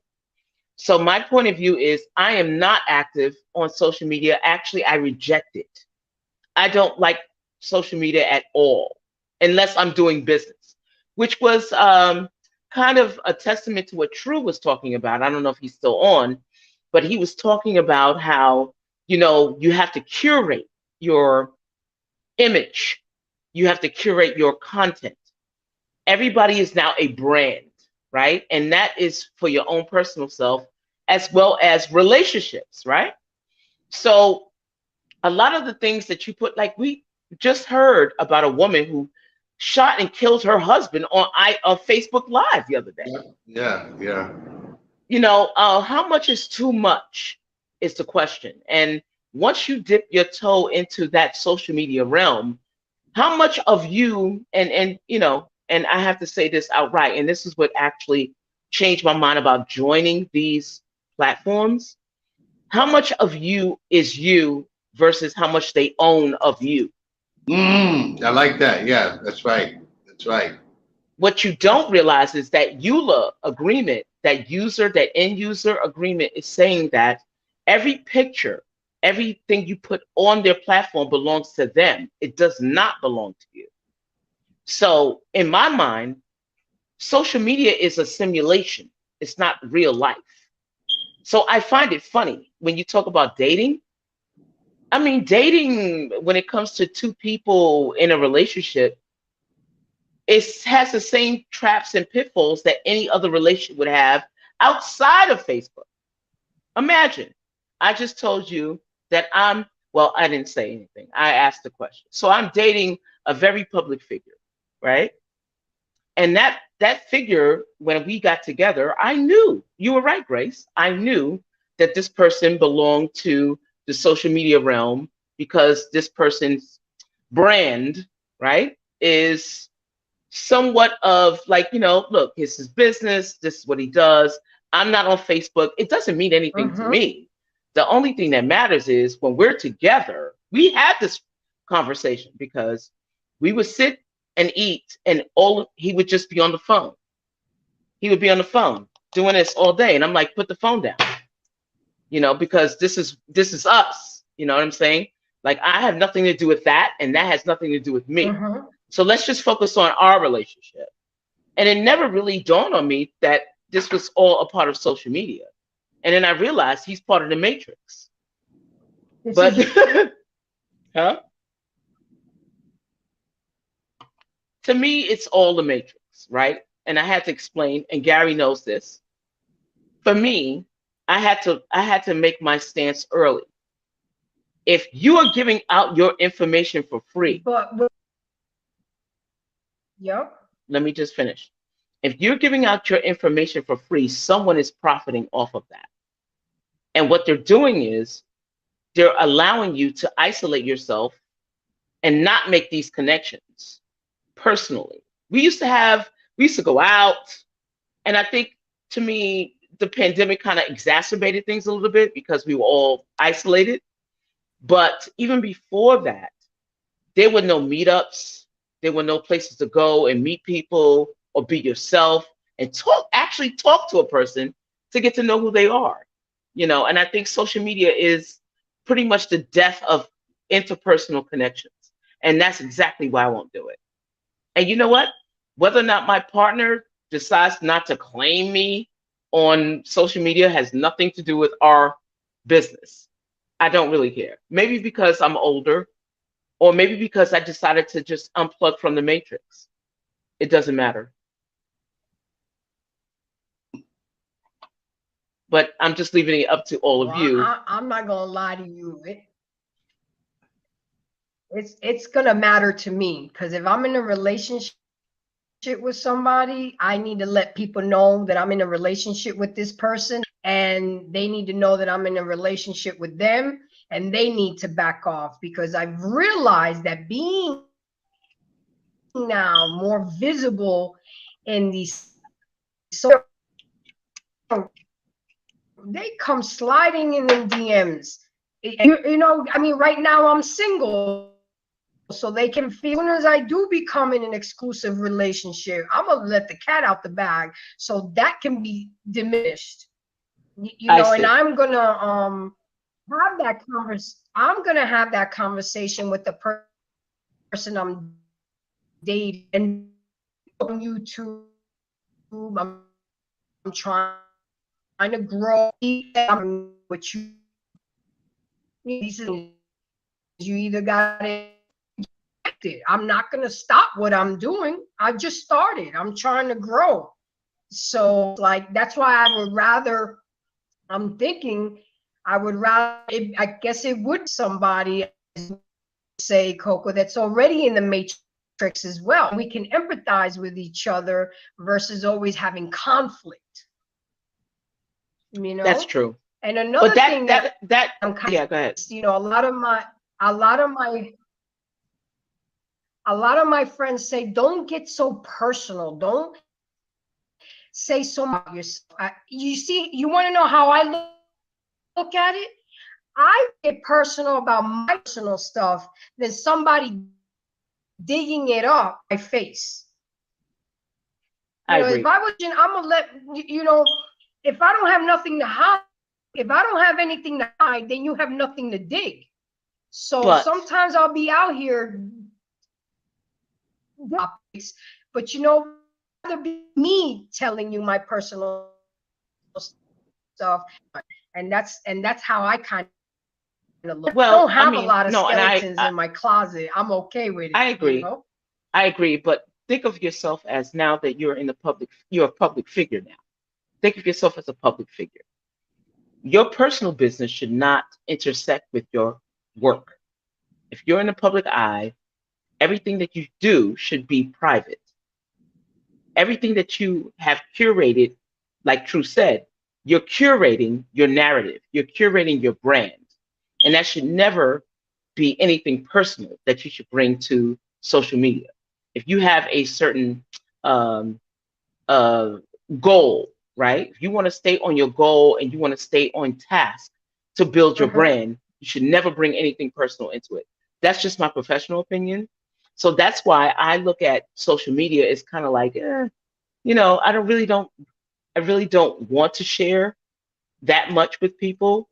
So if I were to create my own brand, which I got to tell you, even my job is asking me to build my own brand. And I'm like, why? I'm just here to work. But social media has become so invasive now that it's actually going into your workspace, where your company is asking you to build a brand within your company to promote them. And I do like the aspect of a professional brand versus a personal one. For me, relationships are off limits when it comes to social media. I would rather just keep my private life private and just build and curate my professional life. So whether or not my partner puts me in his pictures or whatever, it doesn't matter to me because he is doing stuff he's creating the content to build his professional brand. And you know what? I like it because you know what? If there are more people that are going to be drawn to him because they think he's single, then get the money. But what we have separately is what we have. That's where I'm at with it because I'm not on social media at all. So, I don't advertise that I'm with him. So why You're in shouldn't the you be public mad eye. if yeah. But the public eye You're not on means, social media, but you're in the pipe because you podcast. yeah, that's true. But I'm not using that as a vehicle for my own professional brand. You know what I'm saying? I'm part of a group. So for me, I'm playing the background. So I don't have a spotlight per se like you do. You are your own content creator. I'm not. I'm just a part of a group and a network. So I don't need to share anything unless the public demands it of me, But even with that, I would not give them too much of intimate details about my life because I don't like being scrutinized by strangers. I'm not doing that. I hear you. So like for I you hear and you. for like this whole dating thing, because I'm not in that world, So, I find gentlemen, it easier to navigate. Go ahead. Mm-mm. Go ahead, do your thing. Go ahead, Grace. Yeah, I know it's real choppy, guys. I'm so sorry. We're gonna have to do this over because this topic needs to be addressed, especially to the young people, because I've seen so many relationships deteriorate over a post, fights, argument. I don't know if you heard about the wife that took the husband's life a couple days ago we just talked live about on it. Yeah. Facebook. Yeah. And this is not the only occurrence. There have been many different. So what's that? Blueface and Christian Rock. They first. Yeah, I think that a lot of people, get caught up in their 15 minutes of fame, and I think they clamor for it, and I think they lose their sense of identity. It's rules of Yeah. the etiquette. Yeah, Yep. I think it's bananas, and I think that Yep. I think the cause and effect of it is really people want their time to shine, whether it's with relationships or lack of or more of. I think what they put it out there for the world to see, and when they do that, they kind of lose themselves in their own intimate personal relationships with other people. True. I love everything you've been saying so far. Could you chime in on this for a second? Sure. I'm inclined to agree with you. Social media is such a new element of our human existence. And so as I think that it's foolish not to utilize it for progression of business and to scale certain things, I would have to say, I agree. You have to learn to separate the real human life, the human interaction, the essence of what it is to be a person, and then not cross that in a digital platform. It can be very dangerous, extremely. Most people are not, in my opinion, designed to be able to deal with the volume of public ridicule, public opinion. This is why a lot of people aren't famous for a multitude of reasons. But if you ever study even people in media, and I know Gary can speak to this personally, what you have to go through mentally to be able to stand in the face of your peers. Most people aren't ready for that. So why would I take something as precious as my relationship, as much as I value it, as much as I covet it, and project it all to solidify to people who don't really matter that it exists? I know it exists. She know it exists. And those who are in my immediate circle know it exists. So for me, that's significant. I don't need any more than that. And if she does, then we would have to try to figure out if this would be a union we could even attach, because I would have to figure out, why does that matter? You know, when the camera goes off, you get me in real life, you can call me in real life. Like, this is not our life, but that's how I feel about it. I think I agree with that. I agree with that person. I mean, I hear wholeheartedly you. agree with that. You know, I think that, to me, social media is not for the faint of heart. Let's just put it that way.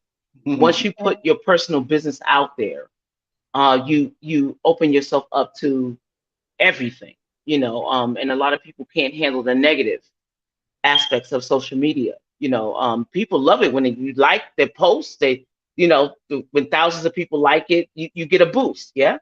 But when you put the negative out there, when you put your personal business out there, people can investigate your man or your woman and come to you with information that you may not even want to look for or know. And that becomes a different dynamic to a relationship. You know, there's people who have more than 2 accounts. Right. They have hidden accounts. They have, you know what I'm saying? They have secret lives online that they don't want their significant others to know. And then when that gets exposed, then it becomes the unraveling of a relationship, because you put it out there, right?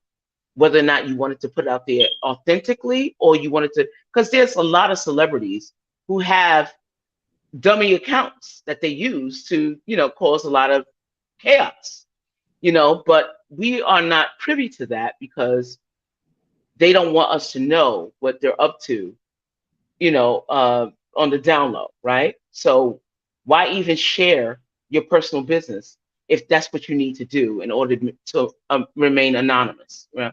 I know someone has 3, 4 accounts, you know, so it's like, so what is the purpose? Okay. You know, they want to they want to present. Yeah, sorry. What? It's Go okay, ahead, hon. Grace. It's choppy. We just trying to muddle through No, this. no, right no, no, now. no, no, no. No, you're on point. I can hear Some everything you say. etiquette on social media.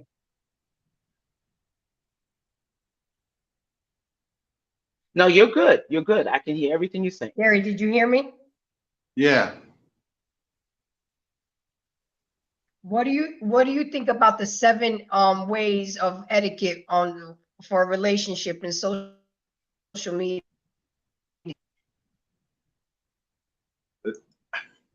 I mean, like I always said, I mean, listen, it's you know, you got to have the conversation, right? I mean, I think once you have the real conversation, that avoids a lot of stuff. Um, I understand, you know, they, you know, they have these, you know, they have the different etiquette or the different types of etiquette for social media. But I mean, once you're able to talk to your partner and understand, or both of y'all come to an agreement of what's acceptable, what's not acceptable, um, and things of that nature, where, you know, or you know, what you can do, what you can't do, what they want to see or don't want to see. Really have a sort of an in-depth conversation, so when y'all are on social media, you know, something's not done that, you know, or the other person's not going to do something that's going to make you upset. But also too, before you're getting into a relationship with someone and you're going through the talking stage, if you will, you know, since everybody's on social media, you kind of want to see how this person is. Like, are there someone that always has to be on their Facebook page or their Snapchat or their Instagram, right? And when I say that, you know, for personal reasons, like it's their personal pages to go play and all that other shit. Like if they were on their business Facebook or the business Facebook or their business Instagram or even LinkedIn, you know, that's different, right? But if there's someone that needs that constant, I guess, validation or always wants to see what's going on or wants the attention, then you may want to you may want to take a look at that, right? Because that's probably not a person you want to get into a relationship with, right? So again, it's having the conversation, right? Having a real conversation of what's acceptable, what's not acceptable, and stuff like that. And I think once you're able to have that, then you won't sort of need to, I guess, follow these etiquette levels, because a lot of those things would be eliminated, right? I think that when you have these different etiquette forms, it's for people who probably need that, and they don't have the conversations, right? Most people, when it comes to social media, don't even have real conversations, right? Real discussions, if you will, because sometimes most people are not even able to do that, or don't want to do that, or don't feel that they need to do that. But that's a conversation that's a real conversation that needs to happen in regards to social media. Then all that etiquette stuff wouldn't even matter, because now both parties already know what's acceptable and what's acceptable and not acceptable. Can I ask a question? I mean, coming from an outsider, if I were social media, I guess, how can I put it? If I was social media, like an expert, right? And I meet someone, it depends on how I meet them, right? So if I meet them on social media, would it be acceptable etiquette to get all of their handles up front? Like, say if I met someone, they say, give me your IG. I go, okay, I have your IG, we have a conversation. But what is your Facebook handle? What's your Twitter handle? What are all your social media handles? Like, is that a conversation to have with someone absolutely. if you just met them? Yeah, I mean, look, whatever social media platform that you have met someone in, it should be a part of the conversation to find out what other platforms they're on. Because for example, most people that's on Facebook, they have Instagram, right? Right. Most people, they if it's anything business related, they may have LinkedIn. So it's perfectly acceptable to ask them what are their other social media handles. Now, if they're going to get upset over that, then that's definitely a red flag. That's definitely Okay, so what if they have an OnlyFans account? Would that be a red flag? Would that be a deal breaker? Well, it depends, because I mean, again, like if I'm talking to a woman and the conversation's going well, I think she should tell me that she has an OnlyFans account. I mean, I'm gonna want to know, like, if that's something that she's gonna keep hidden, then that's probably not gonna work. I mean, if she's upfront and told me about the OnlyFans, then we could talk about it. Like, what kind of OnlyFans, right? I mean, if she's on OnlyFans and showing everything out on OnlyFans, then that might not work, right? Okay, I get it. Right? If she's on OnlyFans and she's doing lingerie stuff, then okay, I could deal with that. But I mean, but to answer your question, it's perfectly acceptable to ask. If you connected with someone on Facebook, you want to find out, okay, what are some of the other platforms that they're on? There's nothing wrong with that. So another question is, because I'm new to this, I don't know anything about social media like that. What if they have more than one account, and it's kind of like incognito? Would that be also something you want to know? Well, that's a discussion that needs to be had, because look, if it's hidden accounts, then and depending on how far y'all into the relationship, right?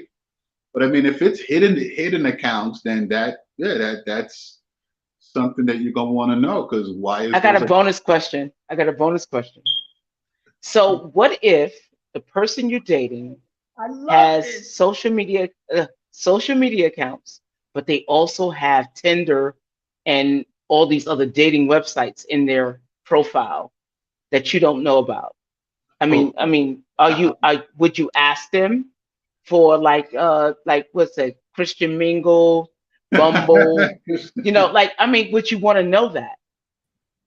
well, I mean, if you're in a relationship with someone, then yeah, these are things that you would want to know. I But what mean, if they don't tell you? yeah, well, I don't know what to say about that. Anybody else want to chime in on this? Because it's all social media, right? Well, yes, but I mean, if you're in a relationship, The, with someone, then these things should have been addressed, right? On what social, because the moment you're in a relationship with someone, at least my logic says, well, they're not supposed to be on any quote unquote dating apps, because now they're in a relationship, right? Why be on a dating app if you're already in yep. if you're in a relationship? I guess it would Um, depend on how much they're into the relationship versus you. No, I think that's where it seems very unnatural to question those things. So that's where it's kind of I can kind of feel Gary's hesitation, especially being the male of the equation. I don't think I've ever actually had that conversation with any woman that I've dated, but there's a transition from dating to the relationship. In the dating aspect of it, there's a lot that actually you don't have as much, I guess, authority over. You really can only govern much of self, but you're observing at that same time. If you met this person through a dating app, obviously, if you were going to transition into a relationship, that is maybe a fair question because of how you met them. But if you met them in any other capacity, it'd be very unnatural, I think, to be like, oh, so are you on Tinder? Are you on Bumble or anything like that? That would be kind of odd. I would give the automatic assumption and grace to that individual to that we're in a relationship now. They govern that themselves. And, I'm of the mind, and this is just me, and I know a lot of people have disagreed with me over the years, but that's fine as well. If your heart is to be in a relationship, the moment you decide that a relationship somewhere in your future is going to be something you want to actually have, I think you should be living your life according to that. I think that you should be very intentional on the choices that you make, the things that you involve yourself in. And I think people have this. Go ahead. I'm sorry. No, I was just saying you got to start cutting the roster down when you're heading down that way. That you're gonna get into a phone and him watching me delete all the dating apps in front of him, and he should do the same. I mean, there are things. It's to the couple. To me, it's important to know if I'm about to get into a relationship with you, I need to know that you're all in with me, or it doesn't work. It's not working for me. It won't work for me. I'm gonna give 10%. I want 100. I want reciprocation. And that's the only way it's going to work. If the person's already, as a matter of fact, I have a video on it, but I know I'm not going to be able to show it with all this choppiness, where the talks about we're already going into talk about, you're already thinking about your number 2, number 3, and number 4, where if you're going to get into the relationship, you got conversation prior. I don't want to find out 6-7 months into the relationship that you still on 10. We was in an exclusive relationship. What's going on? Where they do that at? I'm too old for mold, and we gotta have those hard conversations. Your time, and I sure as you to waste my time. And I'm tired of my time getting wasted, because that's the one thing in life you time. Can't get back. You can't get back. Can't get You can't get back it You time. back. gotta embrace that. So okay, because I'm the newbie here, you know, I'm the outsider looking in. Um, I'm going to ask all of you because you all are, I'm assuming you all are on social media. So for a person who's not on social media, um, and the person you're dating is heavily, what do you do when you find out that, I mean, because to me, if you're allowing yourself to present yourself as available, right? Even though you've been dating a while and you're presenting yourself as available and they won't change their status, what do you do? What's the conversation? Wow. It What's the becomes now a conversation? deal breaker. You know how you have deal breakers? You know, that you know, you do what the unit does. You have the hard conversation. And then if they decide not to accept it, then you have to reject it. Mm-hmm. Because it's people are going to get the wrong impression. Says single. You see, that's why I'm willing to let the world know, because I want those DMs to stop. I want the activity to end. I'm like, now y'all need to step away. I feel that that's what Okay. happens when you change your status. I mean, that's what's supposed to happen, but we all know that doesn't happen all the time. And Coco, if you would have caught it's called, does your spouse know you're single? Because you got married people here moving around like it's the same thing. Social media. If you're in a relationship, in a committed relationship, then it's a healthy one, and you can't be on Tinder and still you're in a relationship. It has to all be. I think would be a good idea to be deleted in front of each other. Okay, you're all, show me you're all in. You know, it feels good. I would know a fair exchange is no robbery. Everybody Yeah. feels good. There's no resentment. There's no, this person got one on me or whatever. Yeah. And I agree. However, True doesn't agree with me because his body language no. And is you know what? No, changing. I'm gonna tell you something, because there was a big data breach a couple years ago with Ashley Madison.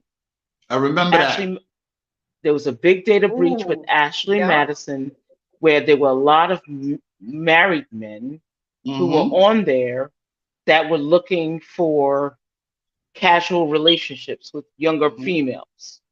And although they were married and they may have presented themselves on Sure. Facebook, or, you know, look, they presented themselves on Facebook and on the other platforms that they were with a spouse and everybody is happy, they were also cruising on these websites for casual sexual relationships outside of their marriage. So how do you navigate through those kinds of fields? And this is Well, not even about dating. This is about a whole married person actually yeah. stepping out on their relationship.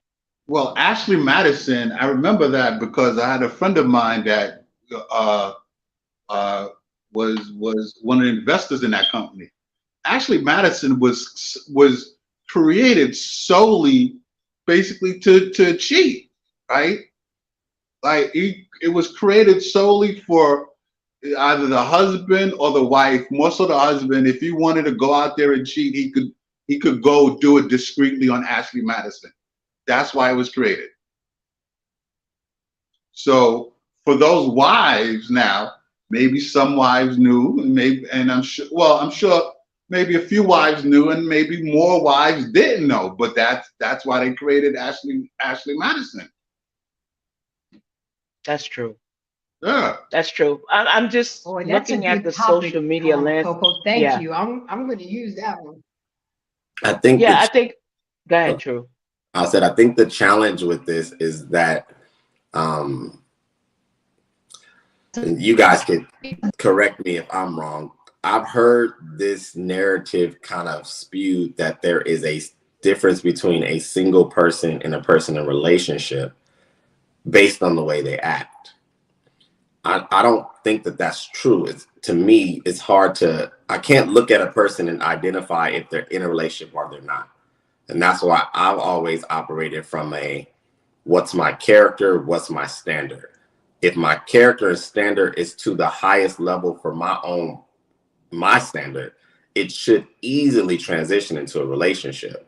There shouldn't have to be a conversion. There shouldn't have to be because you'll hear people say, well, I'm single. The only thing that, in my opinion, that exposes you to other experiences in life from single to being in a relationship is sex and certain type of interactions with the opposite sex. But the food still tastes the same. You still go watch the same movie. You still relatively do the same things, single or in a relationship, in my opinion. So what I think sometimes is that our society has this group of single people do this, people in relationships do this. I don't know if I could agree with that. Okay. I mean, I don't want to interrupt what you're saying. But I actually agree with you. However, I think that when it comes to social media and it comes to creating a persona, right, online, you could be whoever you want to be, right? It's your conviction personally to be in a relationship and show that relationship online. But from what I'm seeing and what the trend is showing, just from my own personal observation, is that people are creating their own persona online, whether they're married or not, or dating or not, or in a relationship or not. If they want to decide that they want to play the field, social media is the perfect playground to do that. Go ahead, Gary. So I mean, on social media, yeah, there actually was a study done.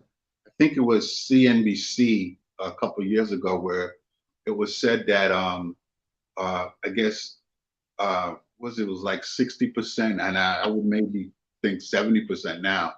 70% of the people online add 20% to who they are, to who they really are when it comes to their profile.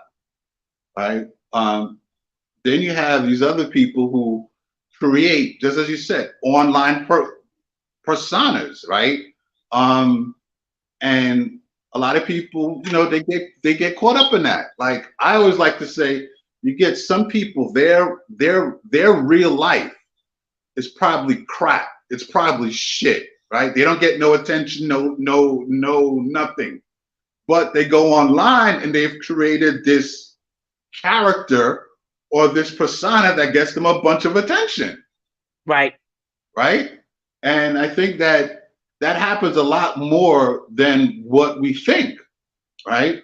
So and now I think in terms of the relationships, whether somebody's in a serious relationship or engaged or even married, then yeah, that also opens it up even more, because you have on one hand, you have couples who do actually have a healthy relationship, but then you have others where they're creating second profiles, or they're creating second and third profiles that the husband or the wife or the girlfriend doesn't know about.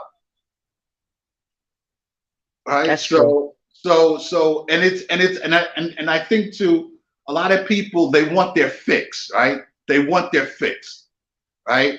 What I've seen is that, oh, well, I can't talk to her about this, or I can't talk to my wife about this, or I can't talk about my husband about this, or I'm feeling this way and my husband doesn't, he doesn't want that, or my boyfriend doesn't want that.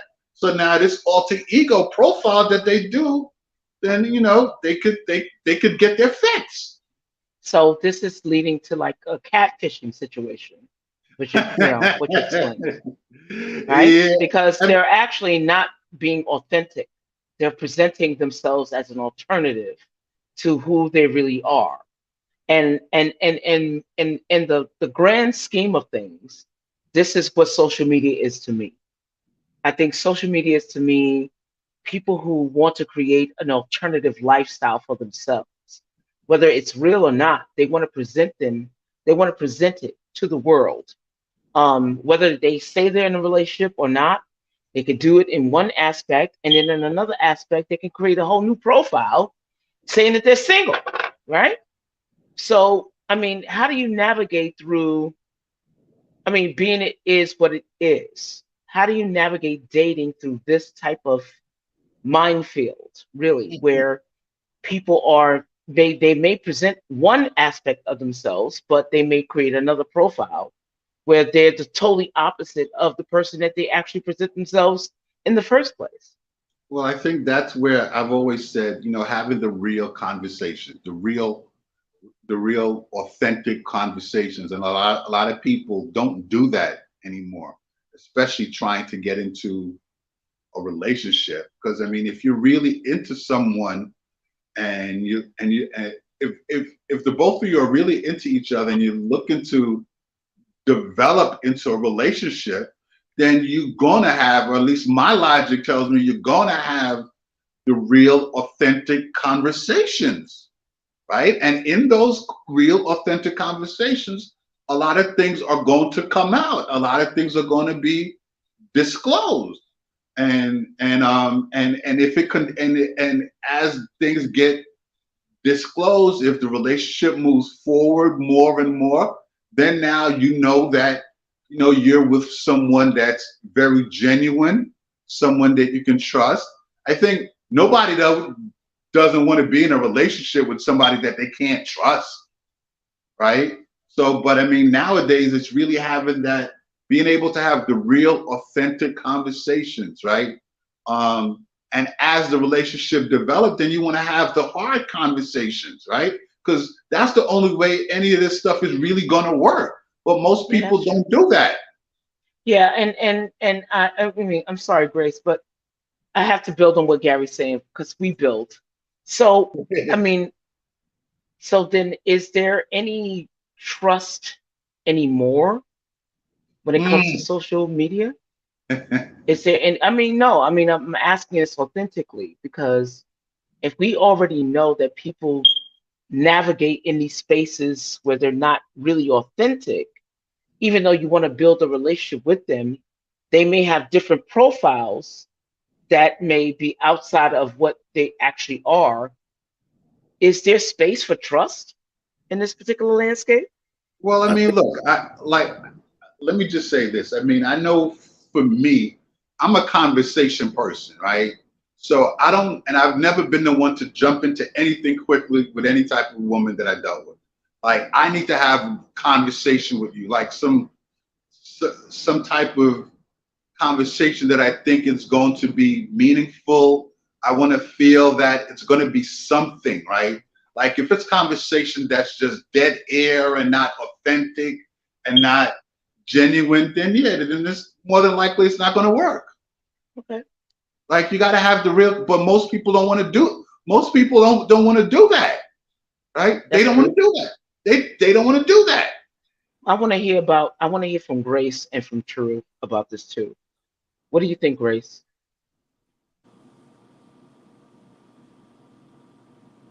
Grace, can you hear? Okay. Choppy. That's all right. True, what do you have to say about this?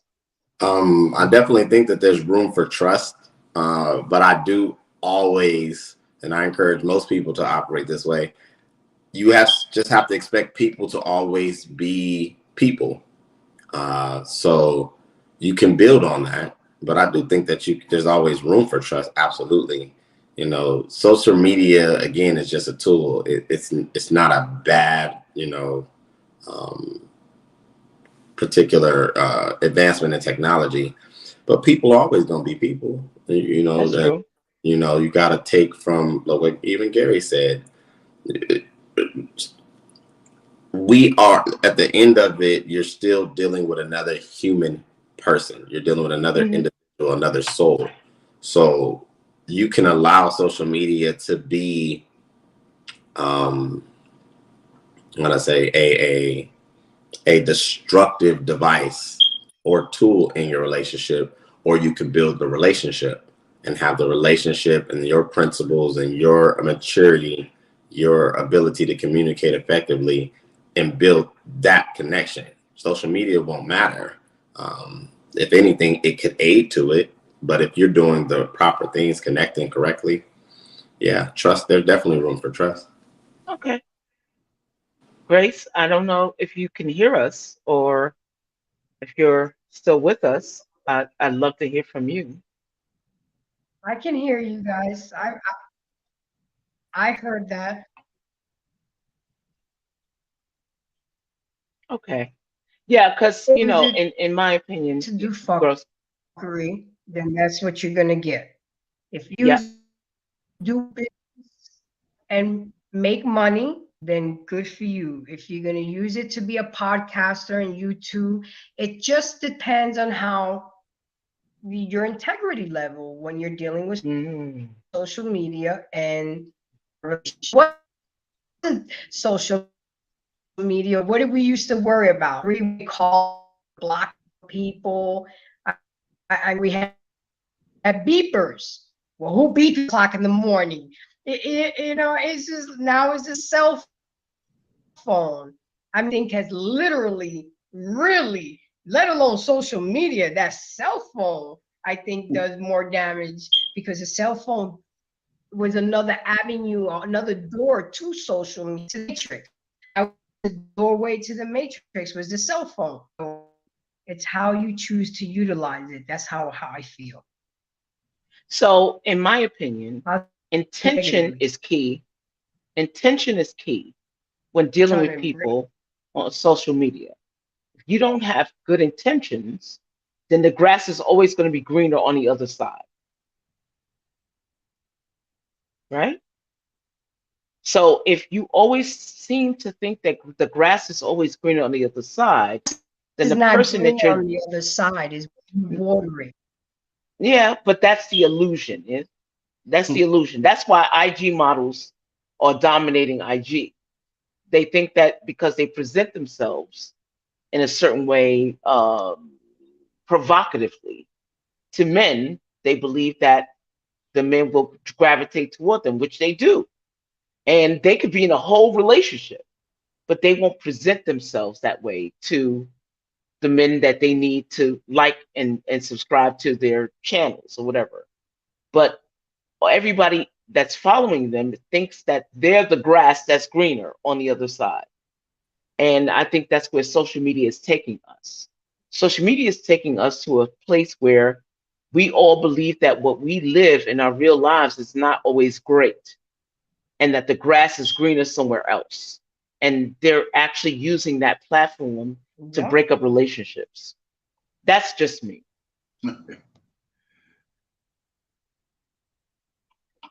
Grace, so we could, I guess this was almost 10:30 now. Oh shit. So we could continue next Yeah. week or we can Yeah, redo it next got week.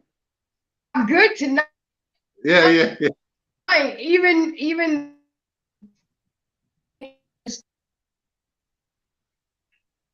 I can't hear you. yeah, we're gonna clean this up and start this over.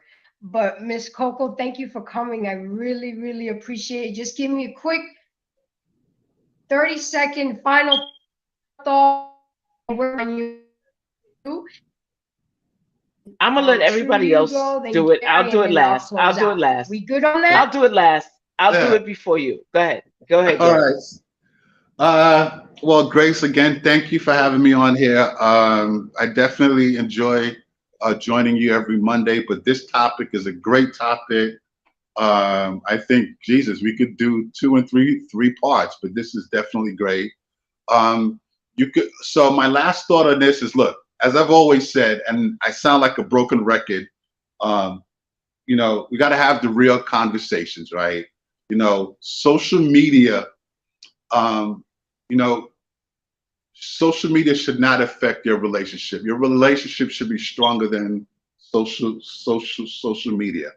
And if you're not having the real conversations with your partner, the real authentic conversations with your partner, then yeah, you're always going to run into problems. And you can catch me on The Real Discussion every Friday, 8 p.m. to 10 p.m. The Real Discussion with Rock Logic featuring Gary Fax and Robin. And we'll see y'all next week. True. Definitely great discussion. I enjoyed it, and Grace, you're doing your thing. So yeah, anytime you want me to be a part, I'm available. Thank you so much. I just think that people need to spend more time really looking at what kind of life they want to live individually. Always individually. Start there, and don't allow social norms and society pressure to dictate how you're going to navigate through your own life. With that said, you can find me on YouTube, same first name, True, TREUTABLE. I talk about things like this, and I'm on all major platforms. Thank you again, Grace. You guys have a good one. And I guess I'll end it as a Miss guest. Coco? I'll end it. Yes. First and foremost, this is a wonderful show. It was a great discussion. It wasn't surface level. This was very deep dive, and I appreciate you bringing me on. And like Gary, I am a part of the Real Discussion with Rock Logic, Gary Fax, Rocky D, Robin, Jeff, Chinks, every Friday at 8 o'clock. But I think to sum this up for me, being on the outside looking in, you know, I agree with True 100%, and I agree with Gary. You have to be intentional with everything you do in this life. You have to be very intentional. And I think to me, separate from this, whatever you present to your, however you present your life on social media should reflect who you are. You should not use social media to, you know, uh, not be genuine to the person you're with. You're dating and you're on social media, they should be able to be transparent and true with you and share everything that they're doing. You should never have to guess or question the person you're with when it comes to social media. And I thank you so very much for allowing me on the show. I love it. Grace, go ahead. Guys, thank you each. You're my feature here. Thank you very much, my co-host. True, you never let me down. I appreciate you coming to put in your input. It's always the truth. And Miss Coco, I'm honored. You dig deep. I talk about peeling the onions. But my final thoughts is that, guys, you know what? It's not all bad, but it is a downfall. We need to develop self-awareness and realize that social media is to be used as a tool, not to become dependent on other things on it. We humans, we are meant to be social creatures. We crave social interaction. We're not meant to always be behind a digital screen. And that's what hey, I haven't seen you in a minute. You got 30 minutes? Just, checking in with friends, family, and especially partner. You gotta, I not receive any phone calls after 10 o'clock. Anything can be held on to the next day unless it's in a hey, you can either accept or reject. You see what I'm saying? But guys, thank you so much. Thank you for embracing me tonight. You can find me on TikTok, Instagram, WhatsApp. We're gonna have to do this one over because this one was just too good and it just too many technical difficulties. So I will definitely hit you guys up. Okay. All right. Absolutely. See you next week.